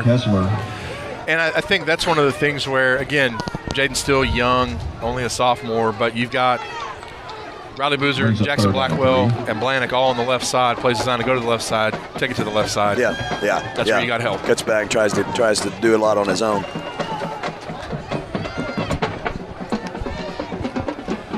Here's the handoff to Migna. Runs through an arm tackle. He'll get down inside the 10. He should have a first down and goal to go for the Leopards. You see Blanick mad at himself? Did he miss He tried to kick out. He tried to kick the guy out that made the tackle on Reed. He missed the block, so he was a little irritated with himself because he knew that was the kick out that would probably spring him into the end zone. First and goal. But it's still enough to pick up the first down. Absolutely. Yeah, like I said, I really didn't or have a newfound appreciation for how well Taylor Blanick plays tight end as a blocker. And he's been phenomenal at it. That's why he was irritated at himself. Touchdown. And give it to Migna again, wide open. He could have walked in the end zone. Touchdown, Leopard. That's how Blanick did get the We kick could have out. all walked through that one. Yeah. So solid job. And you saw that Hitchcock sold out up the middle. Yes. And just patience by Reed. We just got right off tackle. Yeah. And then Caleb Lannick, a great job kicking out his guy out, and the alley opens. So just fantastic. You love to see it work into perfection like that. Cole Nugent on to do the extra point duties. Taylor Cargill will be the holder. Calls on it, puts the ball down. Short chip shot kick. Is it going to be long enough? He got it. And it is. It looked like it might have been blocked. Somebody might have got a hand on it. It was a little low, and somebody may have got a little hand on it, but we wished it across. Right back with more of Leopards playoff football on the Syntex Pond broadcast after this. All right, guys. So, everyone, my name is Riley Walker. I am not only a freshman at Lorena High School, but owner of Riley's Cookie Company. I got to turn my favorite hobby into a business. I create customizable sugar cookies. Are you looking for a sweet way to personalize your next special event? Contact Riley's Cookie Co. on Facebook or Instagram to place your order. I look forward to working with you.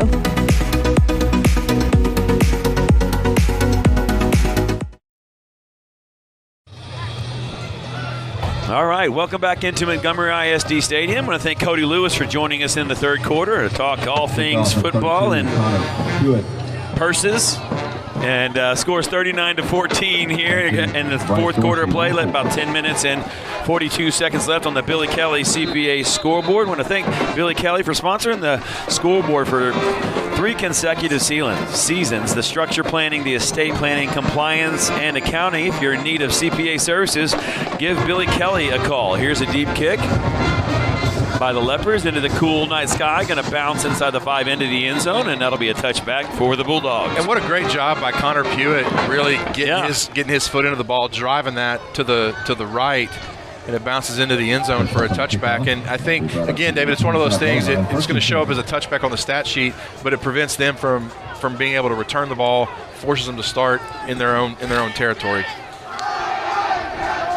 So, and David, if we can get let's get us the Driveway Company stats update, where we had seen a lot of similarities with the Bulldogs and Leopards. Now Lorena with 210 yards rushing, 310 total yards for the game. Okay. Now they're starting to separate themselves. You hear the band over there having a good time. Here's Christian Dorsey looking like a double pass. Pass. Ball downfield. Knocked away by Michael Moore. Terrific defense to close in there in the end. The receiver wants a pass interference. He's not going to get it. And Michael Moore is credited with the pass breakup. And I think really good job by Michael Moore not making contact with the defender, just getting his hands up just enough. Yeah. So Hitchcock trying to find something that works, goes to the halfback pass, if you will, and nice pass, actually, pretty good pass right on the money. Just nice play by Michael Moore to break it up. So that'll bring up a 2nd down and 10. Kadlicek's back there. Dorsey going to pitch it. Run out of bounds by Braylon Henry and Michael Moore, and that'll bring up 3rd down and long. Yeah, interesting kind of play there, David, as Dorsey kind of took off like he was going to run with it and then kind of jumped and threw it backwards to his receiver. Michael Moore, number 14. But not before they pick up about 5 on 2nd down, so it's going to bring up 3rd and 5 for Hitchcock as the clock's going to dip under 10 minutes here in the fourth quarter.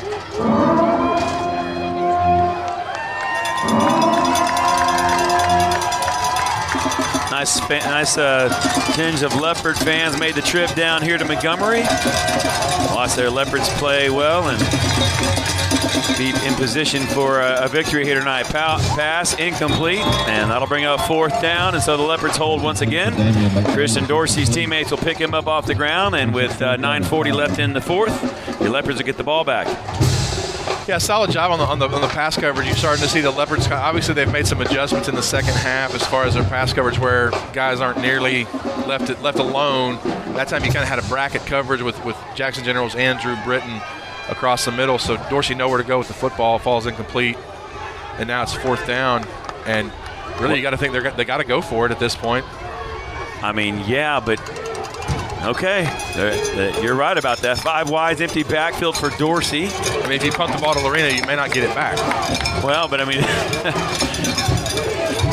here we go. Dorsey's, they're going to go. He's going to step up under a lot of pressure. Throws across the middle. Call incomplete. Right through the hands of the intended receiver. It would have been a first down, but it'll be a turnover on downs, and your Leopards will once again have incredible field position to start this drive. And again, really solid job by Rhett Hansen, kind of taking the outside away from Dorsey. And then Joe Gutschall just kind of having his way up the middle with another big hit on Christian Dorsey.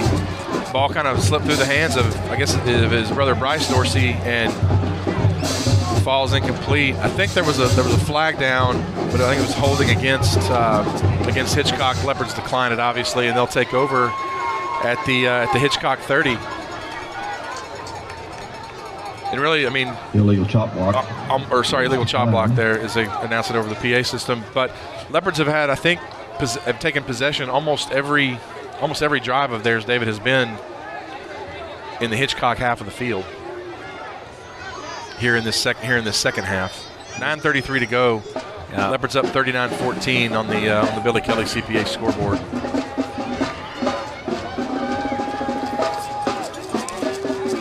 Game started off with Hitchcock and really crowding the line of scrimmage and forcing Lorena to not run the football. And eventually that big offensive front for Lorena just wore him down, and Ryan Abel started spreading the ball around a little bit, and the Leopards have really run away with it since then. 1st and 10 from the 30. Abel is going to hand off.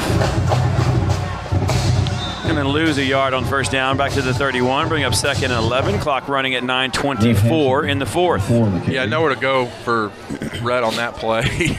And credit the Hitchcock defensive line for finally getting some push, but I think now they're going to be in a situation where they expect Leopards to run, so they're going to put 6, 7, 8 guys up at the line of scrimmage, and just going to leave some of these receivers on single coverage on the outside.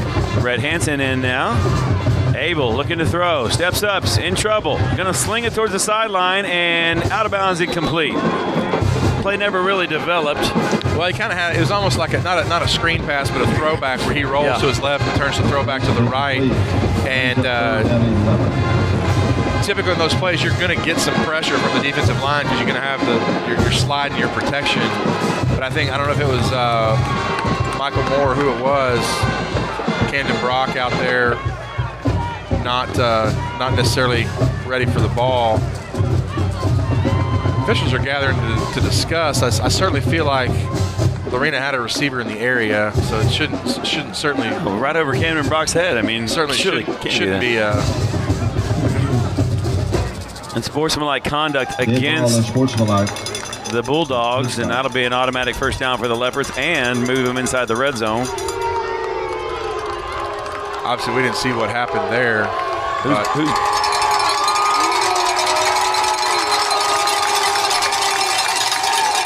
Ball's going to be all the way down inside the red zone to the 16-yard line. 8:49 on the clock. Leopards will have 1st and 10 to go from there.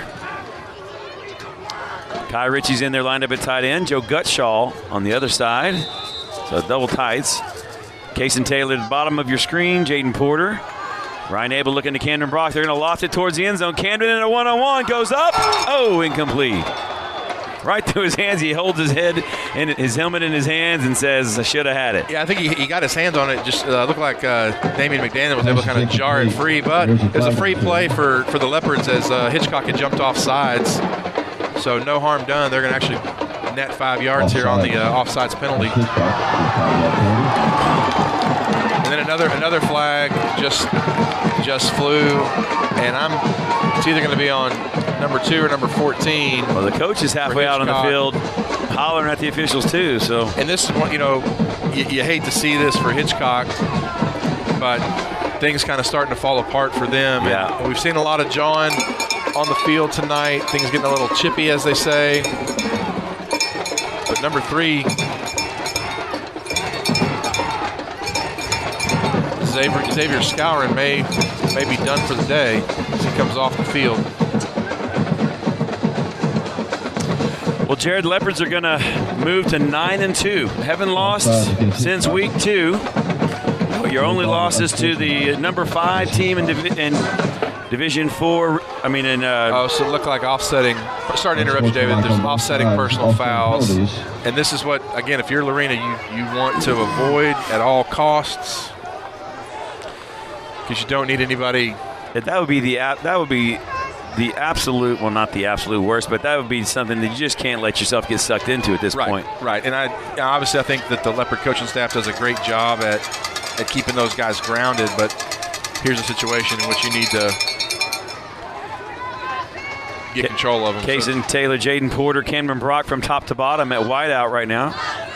Red Hansen, Ryan Abel. Ball's going to be moved down to the 11-yard line, so 1st and 5. They need the 6. Hansen's in there. Joe Gutschall over there. Kai Ritchie as well. Man, let's snap the ball and play, fellas. Well, referee's still having a discussion. I believe that is the talking to coach over there. Hitchcock head coach Craig Smith, trying to figure out what in the world is going on. Make sure you stay with us after the game in our H&M Landscape and Sprinkler postgame show. We'll have our interview with head coach Ray Biles, as well as our Joe Pack player of the game, and our final, the Driveway Company game stats update of the night before we head back to Waco. David's still got to figure out a way. Obviously, we did have one Butter My Biscuit sack tonight, so we'll be sure to. We need to come up with the code word. Yeah. Well, it looks like the official and the coaching staff has worked out their differences, and the Leopards are ready to run a play here. 8:30, 8:29 clock running here in the 4th quarter from Montgomery ISD Stadium. Ryan Abel with Red Hansen in the backfield. Kaysen Taylor, Jaden Porter, Camden Brock are your wideouts. They're going to give it to Rhett. Rhett at the 10. Rhett at the 5. Rhett runs into the end zone. Touchdown, Leopards. There is a flag down. There's a flag as Camden Brock was out on the edge blocking. And it's going to be interesting to see what the call is here.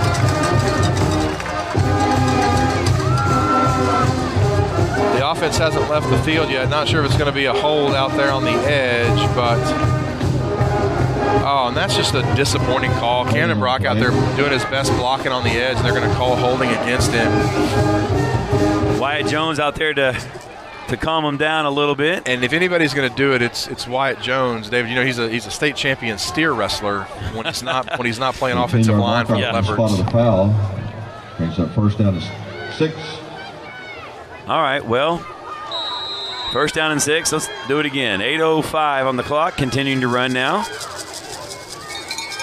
2 backs, Red Hansen, Kaysen Taylor. Ryan Abel's in trouble, trying to set up the screen pass. Does to Jaden Porter, middle of the field. Big hole, touchdown, Jaden Porter, touchdown, Leopards. And David, you got to give Steve Hoffman and his offensive coaches credit for just the perfect play call as we take a look at the CF Supply replay. Just the perfect call where, Abel had backed up probably 8 or 10 yards out of the frame, still makes the throw to Porter, who's able to, use his speed to get into the end zone for the big Lens Pharmacy Hewitt touchdown. Cole Newton's on to try to add the extra points. 45-14. If you're wondering about the interesting score, Leopards have had 2 safeties in the ball game. Kick on the way right through the fork, and the kick is good. 46-14. 7:50 left on the Billy Kelly CPA scoreboard. Right back with more of the Syntex Pond broadcast after this commercial break. Syntex Pond boasts the highest quality customer service in the pond business. Syntex Pond loans more than the competition and has great retail prices on used goods. With locations in Waco, Temple, and now Hewitt, Syntex Pond is there when you need them. Visit 801 East Waco Drive in Waco or 1402 West Adams Avenue in Temple, and the brand new location at 520 North Hewitt Drive. Customer service, higher loans, and great retail prices. That's Syntex Pond.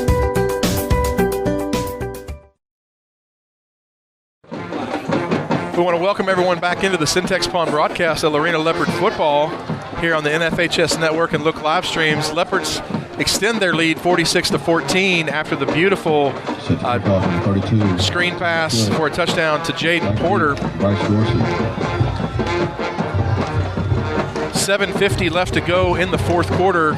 Again, Leopards up 46-14. As David mentioned before the break, Leopards are the recipients of 2 safeties, a holding call against Hitchcock in the end zone, and then a fumbled snap on a punt. So just phenomenal job by this Leopard offense as they take it down into the end zone. Connor Pewitt with the ball on the tee, ready to kick it off for Lorena. He puts his foot into it, end over end kick to the right side, and again it's going to bounce into the end zone for a touchback. And really solid job by Connor Pewitt, David, as he puts that ball, Hitchcock's got a returner right in the middle of the field. He puts it high enough to drives into the right side, but where he can't quite get to it, it bounces and rolls into the end zone. That's huge for so many reasons. Yeah. It keeps the players from going down and getting blocked, possibly getting hurt, and then it forces Hitchcock to go 75 yards to score. It looks like Connor Pewitt to me has been doubling up on leg day because his kicks are deeper than they've been than they were earlier in the season. As I look at the flags on all sides of the stadium, they're flat, and so clearly Hewitt doing a great job there. Hewitt doing a great job. Here's a handoff, actually a keeper by Dorsey. Gets by one Leopard, tries to get to the corner, does so, 30.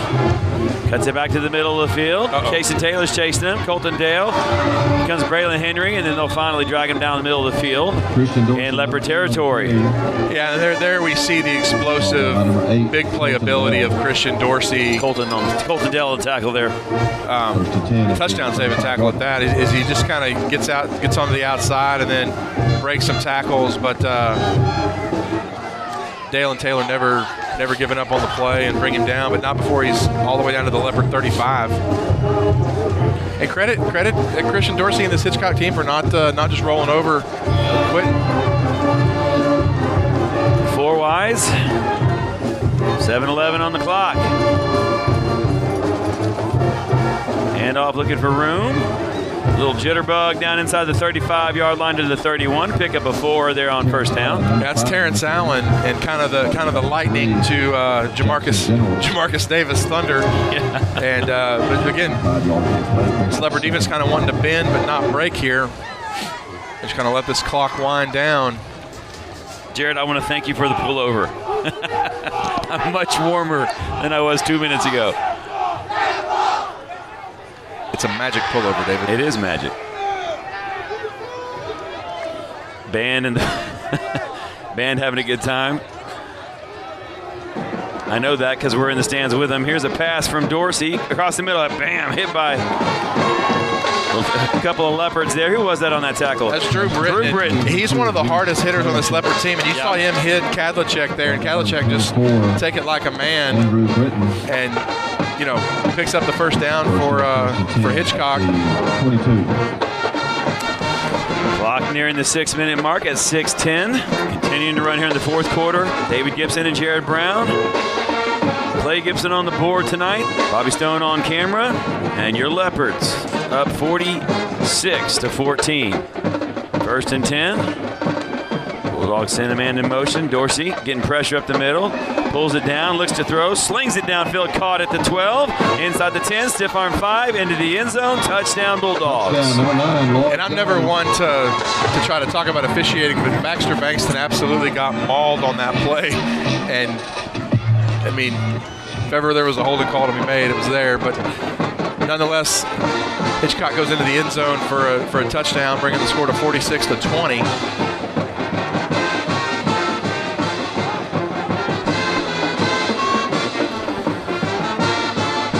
Still football to be played here in Montgomery, Texas. Looks like they're going to line up and go for 2. Well, and you got to think probably here an onside kick coming as well. So hands team, get ready. They will go for 2. Dorsey has it, throws it out there, picks off.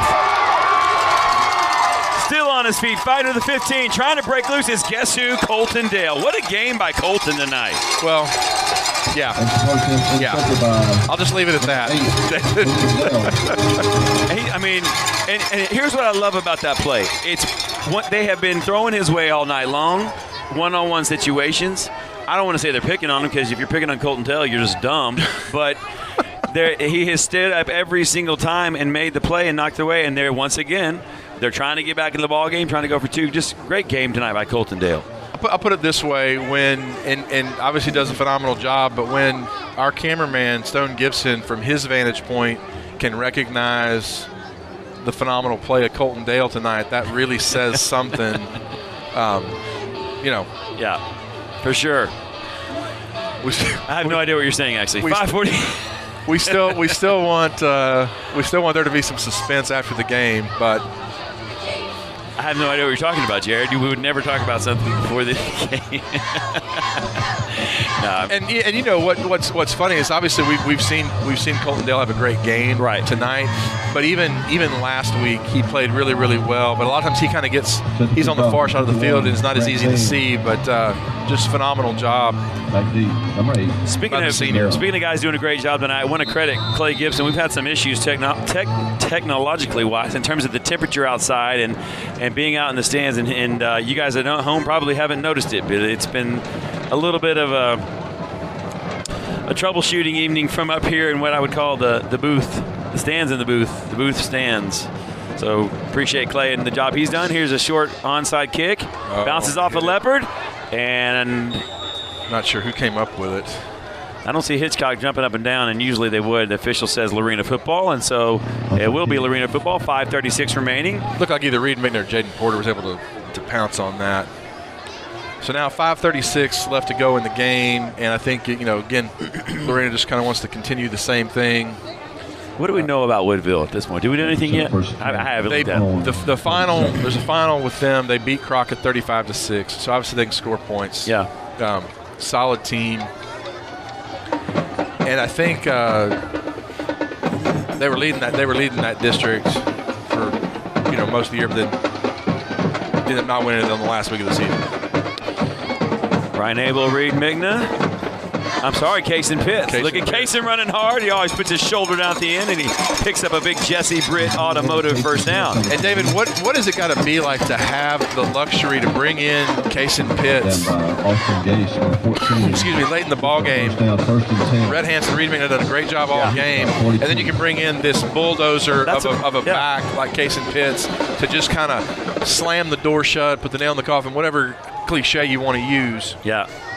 And if you really want to be mean, you'll bring in Braylon Henry right after that. Clock running at 5:04. Leopards up 46-20. Leopards move and going to march them back 5 yards before we start the march again. Ball start, get a 5-yard penalty. And David, kind of what we've seen all year, just looking at the Driveway Company stat update. Reed Migna, 13 carries for 141 yards, 2 touchdowns. Red Hansen, 12 carries, 63 yards, 2 touchdowns. And then you've got Kaysen Taylor, Caleb Blanick, and some others with 1 carry each. Jaden Porter with a couple of carries and a touchdown.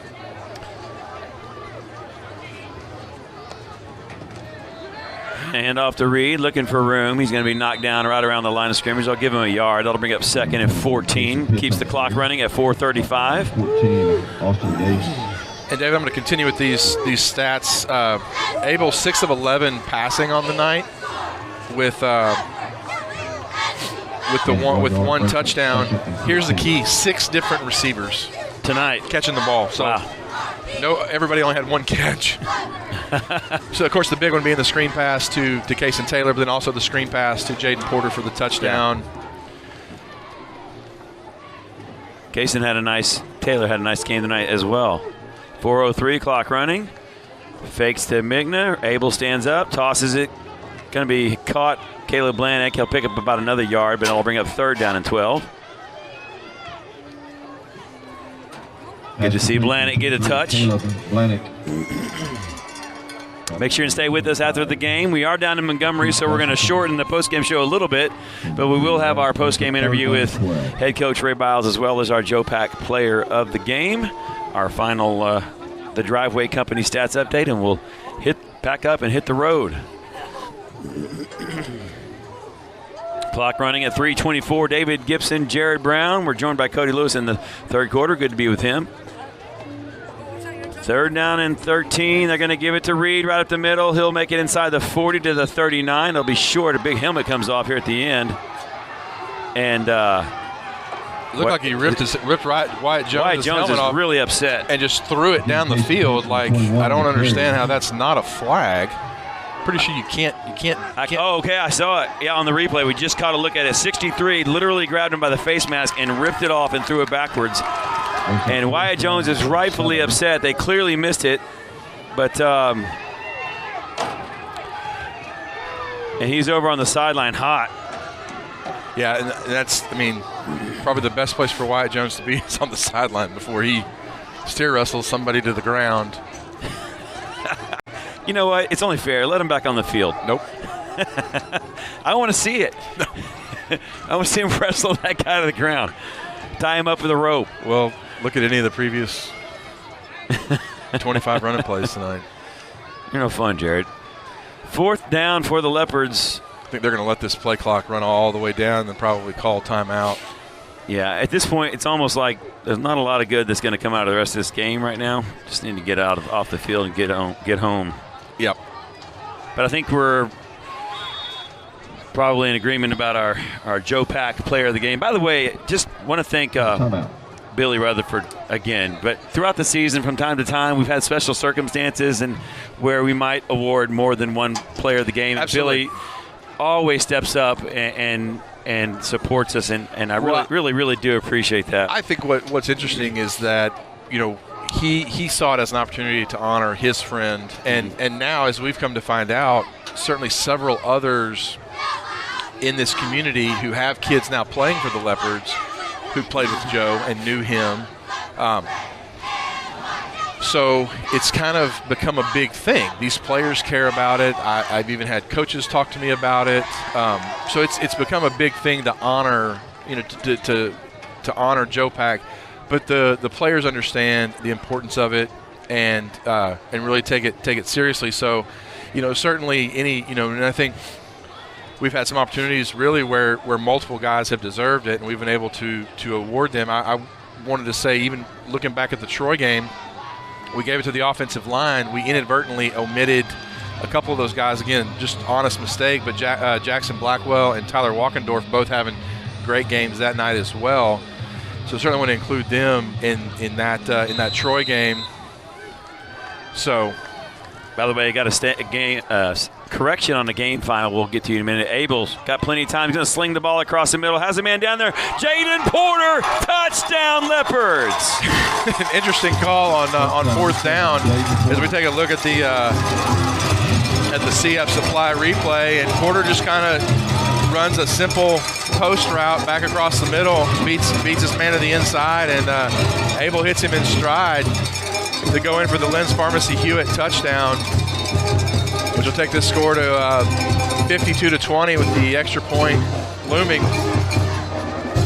Well, and I don't know if that's just not also kind of sending a little bit of a message. It's like, hey, you know, get your team under control a little bit. Maybe not, but here's Nugent's kick on the way. His little chip shot this time right to the fork, and the Leopards go up by a score of 53-20 with 2:15 remaining. Going to go ahead and take a commercial break. Right back with the final minutes of this football game on the Syntex Pond broadcast right after this. With an auto repair, all you really want is to be treated fairly and to have it done right the first time. Well, Lorena's own Jesse Britt has been doing just that for over 20 years. Jesse Britt's Automotive is a full-service repair shop that can handle any of your automotive needs. Jesse's highly trained staff handles both foreign and domestic repairs, offers competitive pricing, and 100% customer satisfaction. Jesse Britt's Automotive even offers a free shuttle service to help ease your burden while you wait. So the next time you are faced with an auto repair, trust Jesse Britt to treat you fairly and to do it right the first time. Jesse Britt's Automotive, where they discount the price, not your service. Wasn't able to come, so just so you know. All right, welcome back into Montgomery ISD Stadium. Got a correction on a score. The Hallettsville Cameron game. Cameron was up 38-35, but Hallettsville has come back to win that ball game, I believe, right, Jared? 42-38. And that's disappointing, obviously, but... And I think the Woodville game, while there's still some time on the clock, I think it's 41-6 now, so okay. Woodville's going to win that football game. Connor Pewitt on the kick. Sends a deep end-over-end kick, going to be caught at the 7, then put on the turf. Left some Leopards down there. Great job filling their lanes. And tackled by Jackson Generals up across the 10 around the 14. And another flag comes in late. I'm not really, unfortunately didn't see what happened, but I could venture a guess from the body language of Connor Pewitt pointing at the Hitchcock team that this is going to be another unsportsmanlike conduct penalty. And I don't recall the last time I've seen a high school game with this many personal fouls against Hitchcock. Against one team. 16 penalties tonight. But I think, David, we talked about Hitchcock obviously being a very good, having the ability to score in bunches, but maybe at times being a little undisciplined. And we kind of saw that tonight. Yeah. And, things kind of got out of hand here in the second half. Half the distance to the goal. When I was watching some of the film on them, first and 10. The Hallettsville game in particular, man, they had some plays. I thought they looked really, really dangerous on the tape that I saw. But clearly, we talked in the pregame, Jared, about the Hitchcock's hero versus the balance of Lorena, and obviously the balance tonight has been the greater force, if you will. 2:05 on the clock. Dorsey waiting on it. Gives to the running back, trying to get to the corner. It's Terrence Will Allen do it. Gets around in, and this could be. He can run. But is that Gutshaw? No, that is Gutshaw. There's no way that is Joe Gutshaw. Unbelievable. You know what that just reminded me of? Yes, I can tell you exactly what that reminds you of, but I'm going to let you say it. That's when Troy Aikman threw an interception. Okay, no, it's not. And Larry Allen, offensive lineman Larry Allen ran the linebacker down and tackled him. That's what that reminded me of. I thought you were going to take Andrew Billings. Well, okay, so another great play. Yeah. But yeah, Gutshaw just running him down. My goodness, man. You put that on some film. I guess some college scouts get a hold of that. Here's Dorsey. Steps up, breaks an arm tackle, makes a man miss at the 40. Getting a good look at his athleticism here. Now at the 30, that's a block in the back. Yeah. Sure is. I was going to say, he'll run out of bounds and that'll stop the clock at 1:42.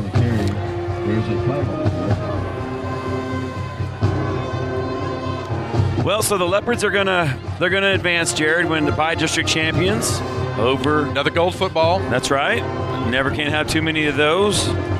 Gonna get ready for Woodville. We've still got to come up with a code word. Obviously, you go to Butter My Biscuit tomorrow. Tell them that David and Jared sent you. I've been shivering a lot in this second half, so I'll let Brent and Lee know the secret word tomorrow. Shiver. Will be shivering. Up here, it's really not so much cold. It's just we're kind of up high, and it's just dry air, so it's just colder. Yeah. So you go in, you tell them David and Jared sent us the secret word is shivering. You get a free buttermilk or Texas biscuit. Yeah. And enjoy. And we'll say either tomorrow or Saturday. They're open at 7 a.m. tomorrow, so you can go for breakfast. Gotcha. Or Saturday they open at 10. Tell you what, I could go for a hot biscuit right now. It's cold up here. Speaking of shivering, Dorsey looking to throw, getting some pressure, contained in the pocket, and he'll go down. That's a butter. Speaking of Butter My Biscuit, is that Bankston? Can't quite. I think it is. And of course, a very apropos moment for Bankston to pick up a sack. Right? And Dr. Cody Kellner chiming in that the play was versus the Saints in December of 1994. That's why he's Dr. Cody Kellner. Oh, man, that's hilarious. Okay, 1:23 left in the game here. Leopards up 53-20. And second down and 3 for the Bulldogs. And I'm going to start to get ready to head down to the field. Do one last mic check on those wireless. Okay. So pass dropped past the sticks. Would have been a first down. I'll bring up brings up third down. And so not much discussion needed for I think we're both in solid agreement. Is it up here?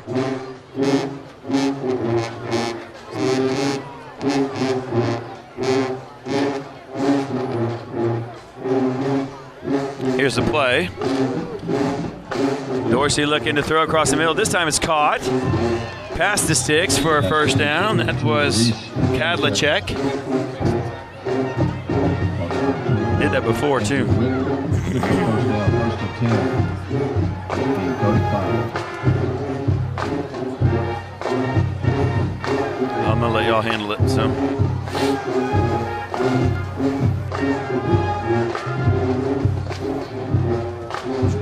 Is it registering there?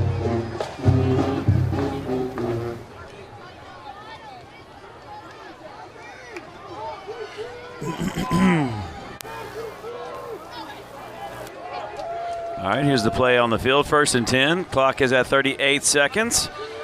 Dorsey lofts the ball. One-on-one again. Down there is towards the sideline. It's completed, but out of bounds as Colton Dale and Kason Taylor were there to try to ward it off. Have you tried the other one?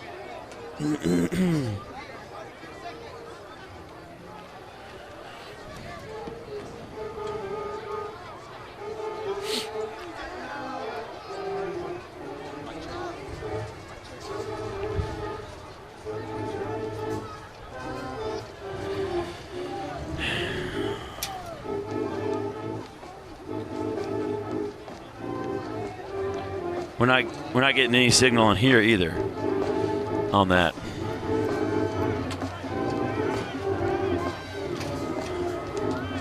Here's the play.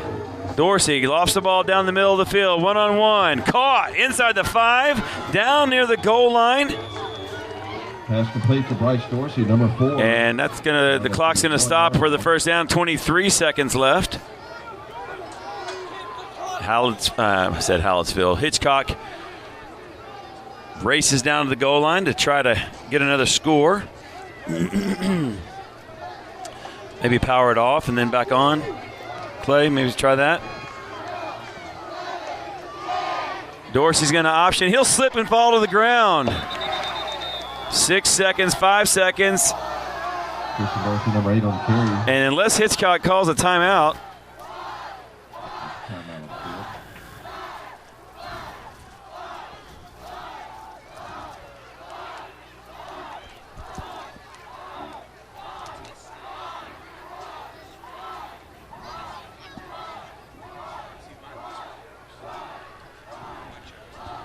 and they do call a timeout. So Hitchcock clearly not wanting to. Did we power this off? Okay.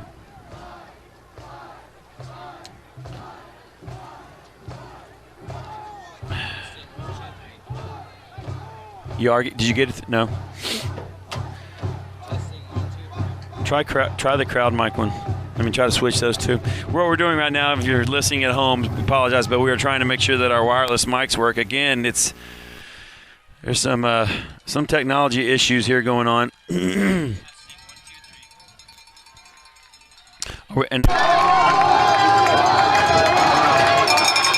down, good night. All right. Final play of the game. Dorsey slings it towards the sideline. It is caught in the end zone for the touchdown on the final play of the game. It won't matter, but it will change the scoreboard to 53-26. And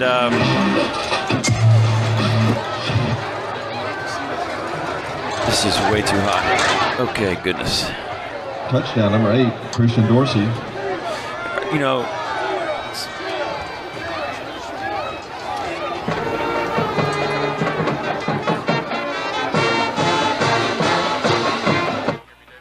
no.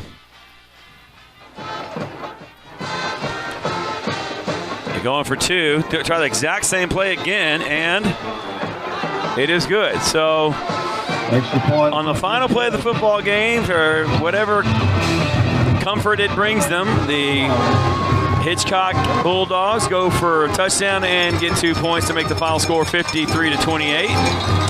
And the Leopards are advancing. And that's what matters. The Leopards are your 2021 Region 3 by-district champions.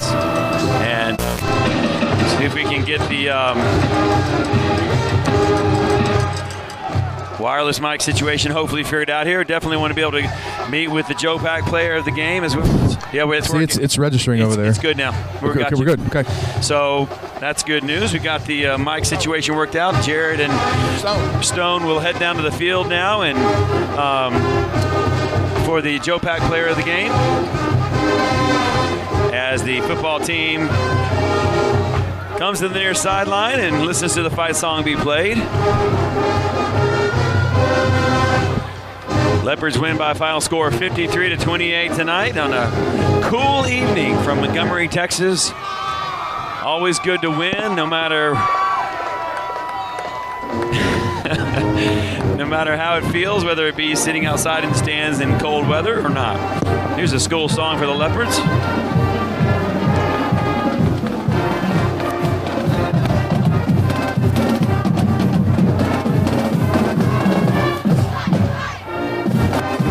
Might need to mute Stone's mic. Student's camera, check and see if it's muted. Stone and Jared headed down to the field. And, okay. Tell you what, while we have a moment, let's go ahead and take a couple of commercial breaks, let them see if we can't get into place. And I want to welcome you into our H&M Landscape and Sprinkler post-game show. We'll have our Joe Pack player of the game as well as our interview with the head coach, Ray Biles. And our final, the Driveway Company stats update before we head home and head back up to Lorena, victorious and ready for the second round of the playoffs. Right back with more of the Syntex Pond broadcast after this. Landscape and Sprinkler is your one-stop shop for turning your dream vision for the environment outside of your home or business into a reality. From laying sod and installing sprinklers to the finer beautifying touches and year-round maintenance, H&M Landscape and Sprinkler can do it all. Whether you are looking to sell your home, attract more customers, or beautify your home to enjoy with family and friends, H&M Landscape and Sprinkler has the skill and expertise to get the job done just the way you want. Visit them online at hmlandscapeandsprinkler.com or call 254-732-6818. That's H&M Landscape and Sprinkler. CPA and the Dutton Harris & Company CPAs are focused on meeting the needs of small to medium independent businesses. With expertise in strategic accounting and tax services, Billy Kelly CPA and the Dutton Harris & Company CPAs will provide you with the structure planning, estate planning, compliance, and accounting your business needs. Put the experts to work for you. Billy Kelly CPA and the Dutton Harris & Company CPAs PLLC. Call 432-682-0963 or go online at dhc-pca.net.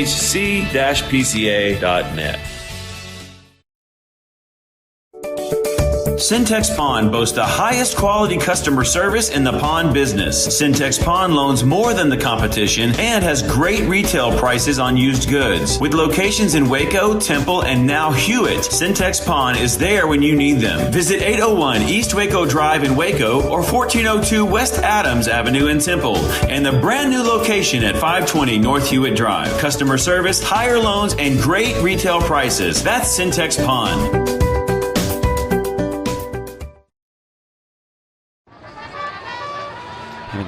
Welcome back into Montgomery ISD Stadium. David Gibson and Jared Brown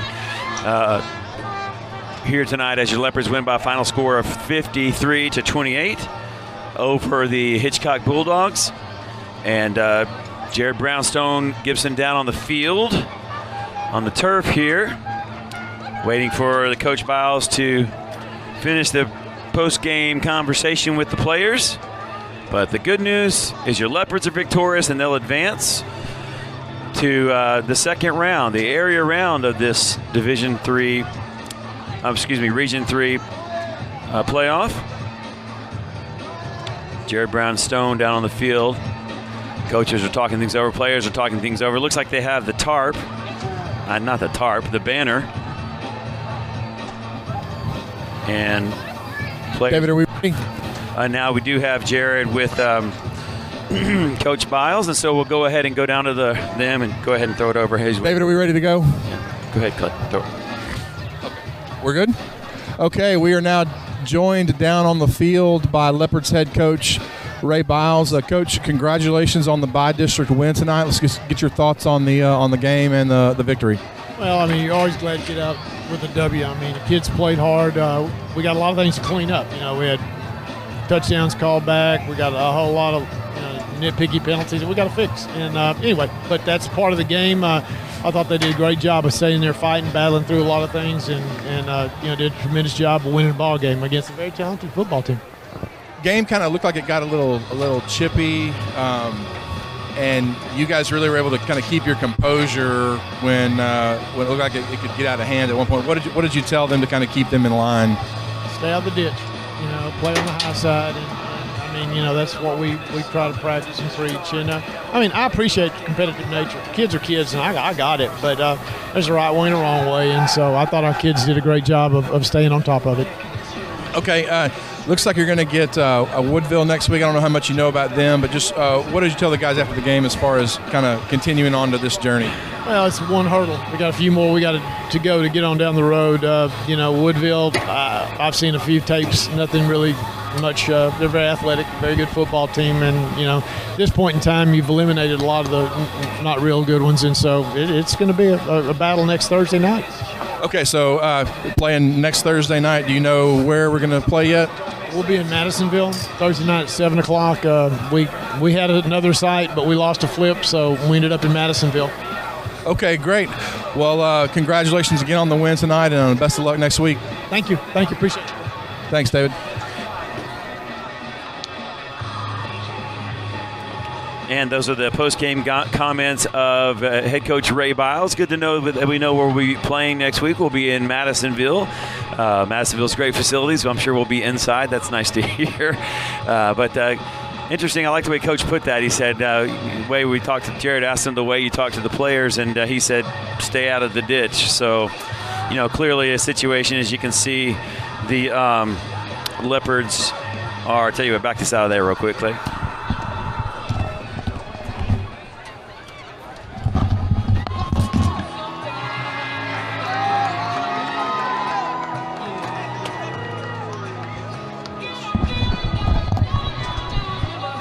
Sorry, I wanted to try to grab that shot real quick, but yeah, so obviously Leopard's going to advance, going to play Woodville, like Coach said. Everybody, all the not-so-good ones have been eliminated at this point. So everybody from here on out has got a winning season pretty much and has felt success and confidence in their way of doing things. And so Leopards will get to suit it up again, though. That's the great news, and we'll travel down to Mustang Country and get to play in Madisonville Stadium and have another go at it. So Leopards 53-28 victors here tonight in the by-district playoff round against the fourth-place team out of the District 12, the Hitchcock Bulldogs. And I think we have the Joe Pack player of the game ready, so we'll go ahead and go down there on the field. All right, David, we're now joined down on the field with Lorena defensive back and wide receiver Colton Dale. Colton, congratulations on the victory tonight. Just I'd like to get your thoughts on the game and then the victory as a whole. I just thought it was a good team performance, and we all played and did our part. We had some dicey moments, especially at the end when it was getting a little out of hand, but everyone kept it cool in the end, and we took care of business. It's what Coach Biles taught us to do. Good. We kind of thought that you guys might be kind of out on islands tonight against their wide receivers. You seem to really do a good job kind of keeping them at bay, and then also did a phenomenal job returning the ball on kickoff. So just kind of talk about what you saw out there, both as a defensive back and then also returning the kickoffs. Yeah, they've been saying all week on text threads and everything else about how our DBs aren't anything and they're going to handle our DBs because we're slow. Our coaches prepared us for it the whole week, and we already knew what their game plan was. So it was pretty easy when the coaches prepared all week for it. And on kickoff return, the hole was there. My teammates made the hole, and I went. So. And then you had the big interception on the 2-point conversion. Just talk about that real quick. Just looked up and caught it. I don't know. It was pretty. He pretty much handed it to me on that one, but. Good. Well, you guys, Coach Biles said this is just the first hurdle, hopefully, of many. What do you guys need to do to keep getting better and improve against a good Woodville team next week? Just can't get relaxed, can't get big-headed, and we just need to keep playing how we've been doing the whole time. we're going to take care of business. Okay, good. Well, we've had this conversation before, but the Joe Pack Player of the Game Award was established by Billy Rutherford to honor his late friend, Joe Pack. Joe was a Leopard player here who was a very selfless player, constantly hyping up and propping up his teammates, really taking, very little credit for himself. And you certainly embody that, and you're tonight's Joe Pack Player of the Game Award winner. Congratulations. Thank you, sir. All right, David, back up to you. Certainly deserving on the night. Colton Dale, big plays at corner all night long, big plays on special teams as well. And, of course, that pick there at the end of the game just kind of solidified it for us here in the booth that Colton Dale stood out, played well all night long, and really held down what Lorena needed him to do to win, and that was to not allow Hitchcock to use that vertical passing game to stay in the football game. So great job tonight, really by all the Leopards across the board, and just a great win here. So Leopards win 53-28. They are the by-district champions, and will play next week in Madisonville against Woodville. And so that's where we will look forward to being again. We thank you for joining us this evening here on the Syntex Pond broadcast, and we look forward to another chance for the Leopards to pick up maybe another gold ball next week in the area round. So for Jared Brown and for Stone Gibson, for Clay Gibson on the board tonight, I am David Gibson saying we'll see you next week in Madisonville.